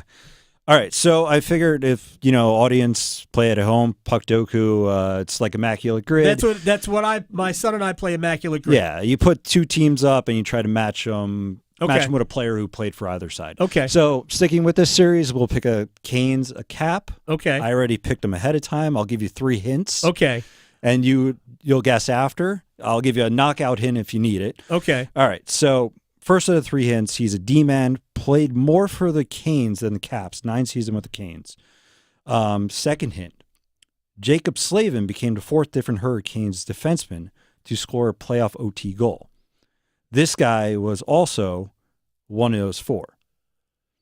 And last hint, he started his career with the LA Kings. I can give you a knockout hint if you want. Tim Gleason. Boom. Okay. All right. There you go. I got it with the last one. I got it with the last hint got me. Okay. It's kind of similar to Puck Doku, but same idea. Okay. The knockout hit would have been he's a current assistant coach. Yes. May or may not be in this series. Got it. Right. I would not have gotten Tim Gleason at first because when the first thing that went through my head until you went 9 years with the Canes was Joe Corvo, but it wasn't that many years with the Canes. He's also one that, yeah. Yeah. Played for both. Corvo played for both. We have 5 guys who were Canes in 19, who are on the team now. Right. And one guy who was a Capital, Dmitry Orlov. There are 5 Capitals who were on that team then. And one TBR the other way. Former Hurricane, Trevor Van Riemsdyk. The trick there is that Lars Eller went elsewhere and has come back. Yep. All of Carolina's 5 were consistent. Those games, the Immaculate Grids are awesome. I love it. That's what we were conversing on before. All right. I have to get a Panther and a Devil, but we'll do that during a break. Just watching the game last night, Florida-Toronto. Yeah. This occurred to me. I went into the series, Florida's going to take care of them. That's what I'm thinking too. Fully expected Toronto to win game 1. I'm not so sure now, and this is why. As I'm watching the game last night, this occurred to me. Whether it's permanent or just current, Seth Jones, not great. So I look at Seth Jones. He was on the ice. I think it was for the first Toronto goal, and I thought he completely botched it. Had that been Brent Burns, Hurricanes Twitter would have imploded. It would have melted the internet. It was just awfully played. He wasn't responsible for the turnover. Okay. But he should have been there to do something, and he did nothing. Right. So, and I was just watching the game last night. I'm like, man. So I texted a friend of mine. He goes, he's new. He'll get better. Sure. Okay. But I still don't think he's the guy from 4 years ago, 5 years ago. Yeah. Yeah. So there's that. After Ekblad and Gustav Forsling, I'm not sure Florida's any good on the back end. It's a very mixed bag. They do have size, though. Mikola's big. Yeah. Is they he do good? Have size. If they slot him properly. Yeah, but they can't. They can't slot him properly because the rest of it's no good. I think also part of the problem is if you look at Forsling's playoff last year, there was a point in the playoffs where you could point to him. If they were going to go on to win the Stanley Cup, which they did, you could point to him and say, that is a Conn Smythe candidate right there. Gustav Forsling isn't far from Jacob Slavin. I don't think there's a ton of difference. I would agree. I'll take Slavin 100 times in a row, but Forsling, to me, right behind him. Last year, he gave you a little more offense. I think he may have had 10 or at least 10-plus points. Yeah. This year, just, I believe, 1 assist. Yeah. I think he's had some injury issues, but so Ekblad they finally need came more back from him. Yeah, that will help, and that will also help getting back home. Yeah. I know you've said repeatedly that the series doesn't start until the home team plays. Toronto hasn't accomplished anything but win 2 home games. I mean, if you talk to Toronto media, they're already prayed down Yonge Street. That is true. That media never gets ahead of itself ever. But they do look like a different type of team. The response so quickly after Florida goals. Craig Ruby effect. That was something I was going to point out. So I'm watching the game. I'm saying Panthers are going to tie this entering the third period. Took them 5 minutes in, but the response from the Leafs was immediate and it was deflating. Yeah. Florida didn't have much of an answer. I think they had one really good chance with the Samoskevich, Kachuk to Samoskevich, and didn't cash in. Toronto is better on the back end than they have been in a long time. They're better defensively under Berube. No question about it. They play a grittier game. Mm-hmm. And by the way, Hurricanes were all over the score sheet last night. I mean, Stephen Lawrence to Max Pacioretty, to Max Domi. Come on. Come on. But, I think they were both on that team at 22. I'm not ready to say that Toronto is going to be a Stanley Cup contender. And I believe you said, if you were to do tiers, you would say Florida, Dallas is in that upper echelon now in the remaining teams. They're the 2 best teams. I'm not ready to say Toronto is, just because I haven't seen their best player really take over. Right. That's key. Doing this, playing the way they're playing without Matthews, that's impressive. Sure, but That is impressive. It's going to get tighter. It will, and Florida will get better. There's no question. Florida will get better. It's going to get tighter. What does Matthews have to give? Mhm. I mean, I could go into numbers another time. His stats in games 5 through 7, not good. Austin Matthews? Yeah, not good. Well, Especially in elimination games. His not great. stats from game 1 and 2 are not great. So what does that tell you then? They can't get worse. But he does so much. Well, I'm not in any way trying to defend Austin Matthews. He's a much better defensive player than I ever thought. Sure. Sure. Like I laughed at all the defensive awards he was up for last year. I'm like, what are we doing? And as I watch, he's a pretty good defensive player. Well, so sometimes the Selke voters don't get it right. We were talking offline, like, where's Nico Hischier this year? Yeah, he should have been a finalist. There's no doubt about it. All right, Ben Seltzer, Ben the stat guy. It just says Ben the stat guy. You're calling me the stat nerd. I did. I know. It's none of it's. You got to stick to one eventually. Which one would you prefer? Whatever you want to go with. Okay, it's fine. It's just going to change. That's Ben Seltzer. I thank you very much. Who's winning tonight? Canes are favored again. I'm going to say Caps. I'm expecting a response. All right. Bitter Devils fan. We're going to take a break. We'll be right back. We have to rewind next. Talking sports so you don't have to pretend to know stuff. The Adam Gold Show on the North Carolina Sports Network. Hey, it's Adam Gold from my friends at FanDuel, America's #1 sports book. The NBA conference semifinals are here, and even though we are without a king, no more monarchy in the NBA playoffs, we are still ready for you. And FanDuel, for new customers, $200 in bonus bets await when you place your first $5 wager. You don't even have to win it. How good is that? FanDuel.com/AGS. FanDuel.com/AGS.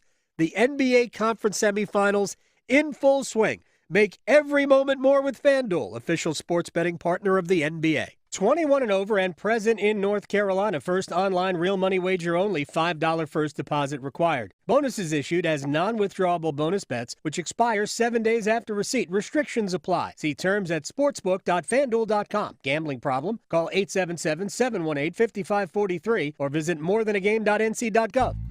At North Carolina Farm Bureau Insurance, you're more than a policy. You're family. With offices in every county, we're close by when it matters most. Our local agents customize coverage to fit your life. And our award-winning claims team delivers fast, quality repairs. It's no surprise Forbes ranked us the #1 auto insurer in America. North Carolina Farm Bureau Insurance. Helping you is what we do best. It's not about the cars, the speed, the action. It's not about the party or the long weekend. It's about them, the ones that gave everything. This Memorial Day weekend, we honor the fallen at America's Home for Racing. The 66th running of the Coca-Cola 600.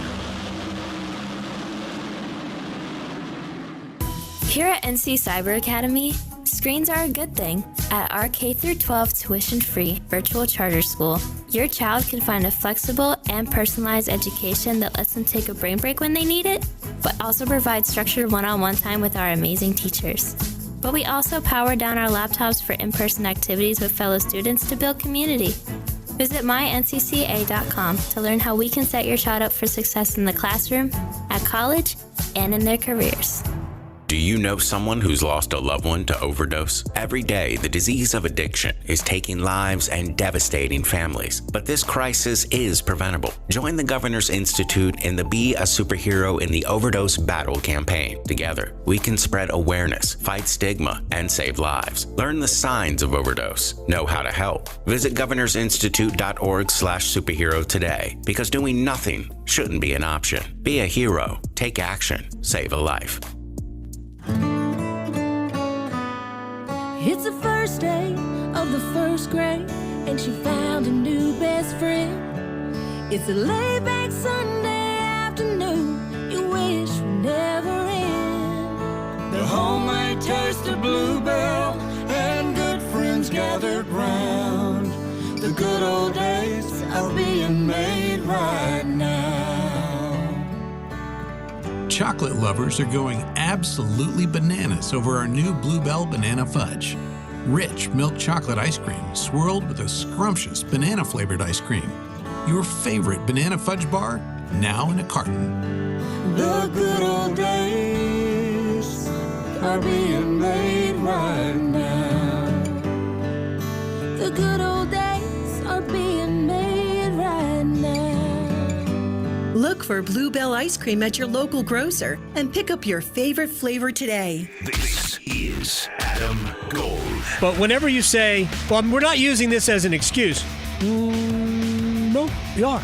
Whether it's justifiable or not can be a different discussion, but you are. It's like the equivalent of saying no offense, but ... Offense coming. Yeah, get ready for it. Look out. Here we come with some offense for you. The Adam Gold Show.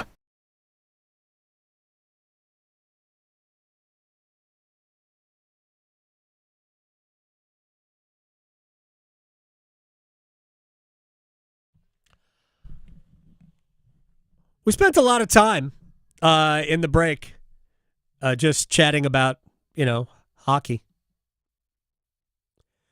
I mean that about Florida, though. I was surprised as I was texting with a friend.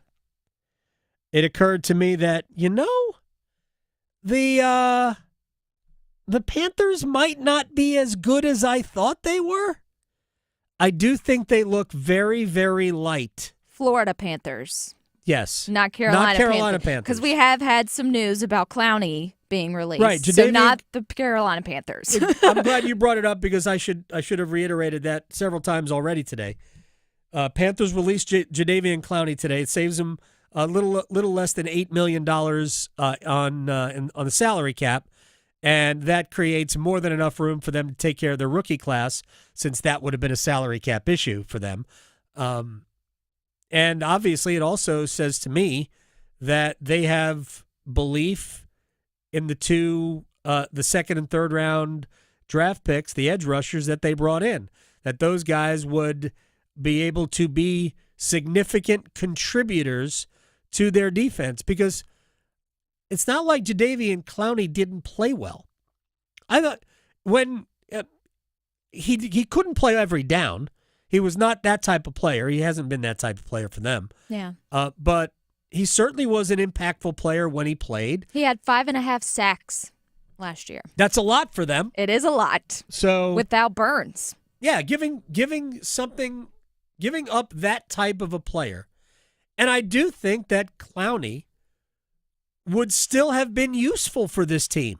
It is somewhat interesting that a team that was so bad defensively, not because of Jadeveon Clowney, by the way. It could be interpreted as that, but I don't think they were bad because of Jadeveon Clowney. They were bad for other reasons. But that team, who needed an edge rusher, just released arguably their best edge rusher. Probably not even arguable. Anyway, and he's, because he's from South Carolina, there's a little bit of a local tie there, and that also is somewhat like, why did we do that? But you have to sign your rookie class, and I'm just going to guess, and I don't know this, that they are invested enough. Obviously, that you draft a guy second or in the third round. Second round picks are expected to play. They are expected to play. I mean, I would argue that if you draft somebody in the second round, they are expected to start unless you are drafting somebody like as a backup quarterback. You could take a quarterback in the second round when you already have one and go, all right, this is a guy who's going to be a quarterback of the future down the road, or maybe a project, or career backup or whatever. Like, I believe that the Eagles drafted Jalen Hurts in the second round to be kind of a Taysom Hill guy. That's what I believe they drafted him at. Because they had Carson Wentz at the time, who they also drafted second. They drafted second overall. And I know Eagles fans will remember this, maybe not a lot of other fans, because Wentz has been so bad since leaving Philadelphia. But in that first year that he played, I think it was his rookie season, but either way, he gets hurt third to last game of the regular season, ends up tearing his ACL. Nick Foles goes on to win the Super Bowl. But Wentz was maybe the favorite to be the league's most valuable player that year. So it wasn't like he wasn't good. For what they asked him to do, he was good. So they were not drafting a quarterback of the future. They saw how Sean Payton was using Taysom Hill in New Orleans, and they were drafting a player of that ilk. Now, as it turned out, Jalen Hurts is a pretty good quarterback in the NFL. He's not a guy that's going to, by himself, beat you. There's only, I think, 3 of those. You've got Mahomes, you've got Jackson, you've got Allen. We're done. Not even Burrow is that guy. Burrow's awesome, but Burrow is not that guy. Jalen Hurts is probably closer to that because of the two-way nature of his game. But he's not an awesome thrower. He's a good thrower. More than capable. But they were drafting a guy to be, one of somebody you could bring in at a change of pace as a weapon. I'm not saying they fell into it. Jalen Hurts worked his rear end off to put himself in a position to be that guy. It's really cool. Very cool story. The Eagles, I'm not sure how they even talk about it. I'm sure Howie Roseman would promise you. Yeah. I knew it all along. Oh, yeah. I'm just an evil genius. All along. Even as we had somebody who was almost the MVP playing quarterback in just his second year. All right. Time to rewind. All right. Tim Peel joined us earlier. I thought this was fascinating. All of it. When we talked to a former NHL on-ice official. Now, Peel, who he joked with us about how on social media, especially during a hockey night, if he's commenting on stuff, he'll get people who thinks he's the worst referee in hockey ever. Which, as I joked with him, they're all tied for first. You guys are all the worst referees ever. Yes. Let's be honest. Are they reffing your team? Yeah. Check. You're no good at it. We deal with it in every sport. Anyway, just referees should stay off Twitter. We talked about a lot of we talked about a ton of different things. Why do you subject yourself to this, Tim? I think he likes it. Yeah, he does. I asked him if there was a difference between refereeing a regular season and a playoff game. Yeah, there absolutely is. If there's not a difference in the standard, the difference is, and I'll give you an example. Mr. Bettman, the commissioner, we have a conference call the day before the NHL playoffs start. He really emphasizes the fact that he wants the same standard called in the playoffs that is called in the regular season, such as hooks on the hands, scoring chances, things like that. Our guys are graded. There's 22 referees that went into the playoffs. After the first round, that is cut to 12. So it's really cut down. 10 people go home after the first round. And how that is judged is the NHL with Colin Campbell, Stephen Walkham, and the officiating managers. They will rate the referees after the first round and determine who was most consistent and who deserves to go on. A lot of people think, I see it both on social media. Hey, let them play. We don't want calls in overtime. But then on the other hand, you have other people saying, call it by the rule book. So it's tough to have it both ways. One thing I will say is, are there things missed? Absolutely. As a referee that is working a Stanley Cup playoff game, before I throw my arm up, I want to make sure that it's a penalty. It's not the regular season. It's not January in Carolina or Columbus. Right. And if I call a trip and it's not really a good trip, okay, well, nobody's going to get too upset. But you better make sure that you're calling the 2-minute penalty that everybody in the building can see. Yeah. Look, you hear it all. Let the players decide. That's what it comes down to, right? I know we talked about that. I encourage people, go watch that on YouTube and the Best of the Adam Gold Show podcast, or listen to it. But I want to get to the last thing we've got here in the rewind, because this is something that Rod Brindamore has advocated for. I am not a proponent of instant replay changing calls on the field. I think it has actually caused, in some ways, officiating to get worse, because we can now default to the I don't know, because we know that video will help. Yeah, especially on the Jumbotron. Oh, my gosh. Well, there's a lot of cases where they won't allow controversial calls to get replayed, which I think if you're really operating that way, then the problem is worse than you think. Anyway, if we're going to, this has always been my stance at replay, I'd get rid of it altogether, because I don't think it necessarily makes our games better. It definitely makes them a little bit longer. But if we're going to have it, I have never been convinced that it's somehow impossible for it to take care of all of the mistakes. I just don't like arbitrarily deciding which are the mistakes that matter and which are the mistakes that don't. So I asked Tim Peel, why can't we have video help, allow the refs to see what actually happened? Why can't we have that?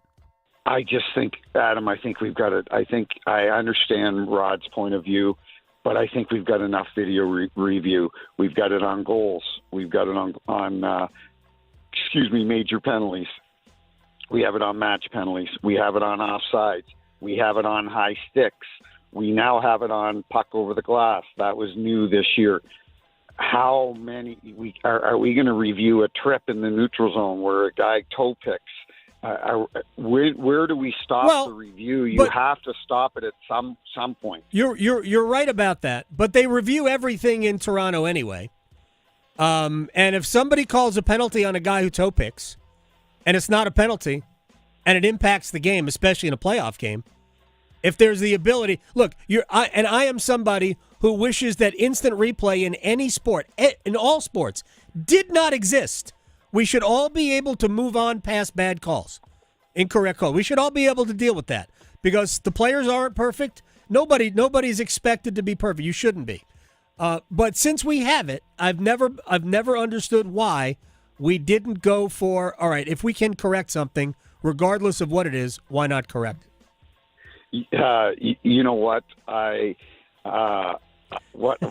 glad you brought this up, because you know what makes this sport so good, and what gives people like you and I an opportunity to talk about, is our game isn't perfect, and mistakes are made, just like the players make mistakes. And if we're not brain surgeons here. We don't have this sterile environment where everything is perfect. I think hockey, because mistakes are made, as they are in all sports with officiating. We see it in the NFL with holds in playoff games, or pass interferences that people complain about. Unless you're going to have robots out there, the players can accept it. The players, will accept mistakes, and the GMs will, and the coaches will. And I think we've got enough mechanisms in place where, with the double minors, the headshots, the things that can really, really impact a game with 5-minute penalties and goalie interference and things like that, I think we've got enough challenges in place that I think I love it the way it is, because it gives us something to talk about. It gives social media, it gives the fans stuff to talk about and complain about the officiating when maybe they want to complain that their team didn't play that well. Well, they can just blame the officials instead. They're going to blame the officials anyway. Yes. We can't. Doing things to prevent that from happening, probably not a good idea. All right, we got a couple of more minutes here. Here's something we didn't talk about today. We'll get into it more tomorrow, I know. Dan Wolken from USA Today will join us. We have a brand new commission on college sports. Yes. Nick Saban went to the White House last week and lobbied on behalf of college sports. We have to control NIL. And it took. Nick Saban's lobbying the White House took. And because the president feels that it is of national importance. Really? Really? Of national importance? It isn't, but I guess it is now. We're going to have a national commission on college sports and name, image, and likeness. All right, so here's what I gather is going to come out of this is nothing. And that's because anything they do will not pass legal muster. I don't want nothing to happen in college sports. I think people might get that wrong. But anything that they do, unless it is collectively bargained, if it contains artificial limits, is illegal. So why do it? All right. Game 2 tonight. I expect the Capitals to be better. I expect the Hurricanes to also be better. I don't know what that means in terms of an outcome. I really don't. Anything could happen. Canes could win. Canes could lose. Canes could play great and lose. Hockey. Puck ain't round. Victoria, thank you. Good luck to all you Caniacs tonight. See ya. Talking sports, dropping truth. The Adam Gold Show on the North Carolina Sports Network. Attention. Have you racked up $10,000 or more in credit card debt? Are you barely getting by making minimum payments? With credit card debt reaching all-time highs, National Debt Relief is notifying consumers about significant debt relief options currently being made available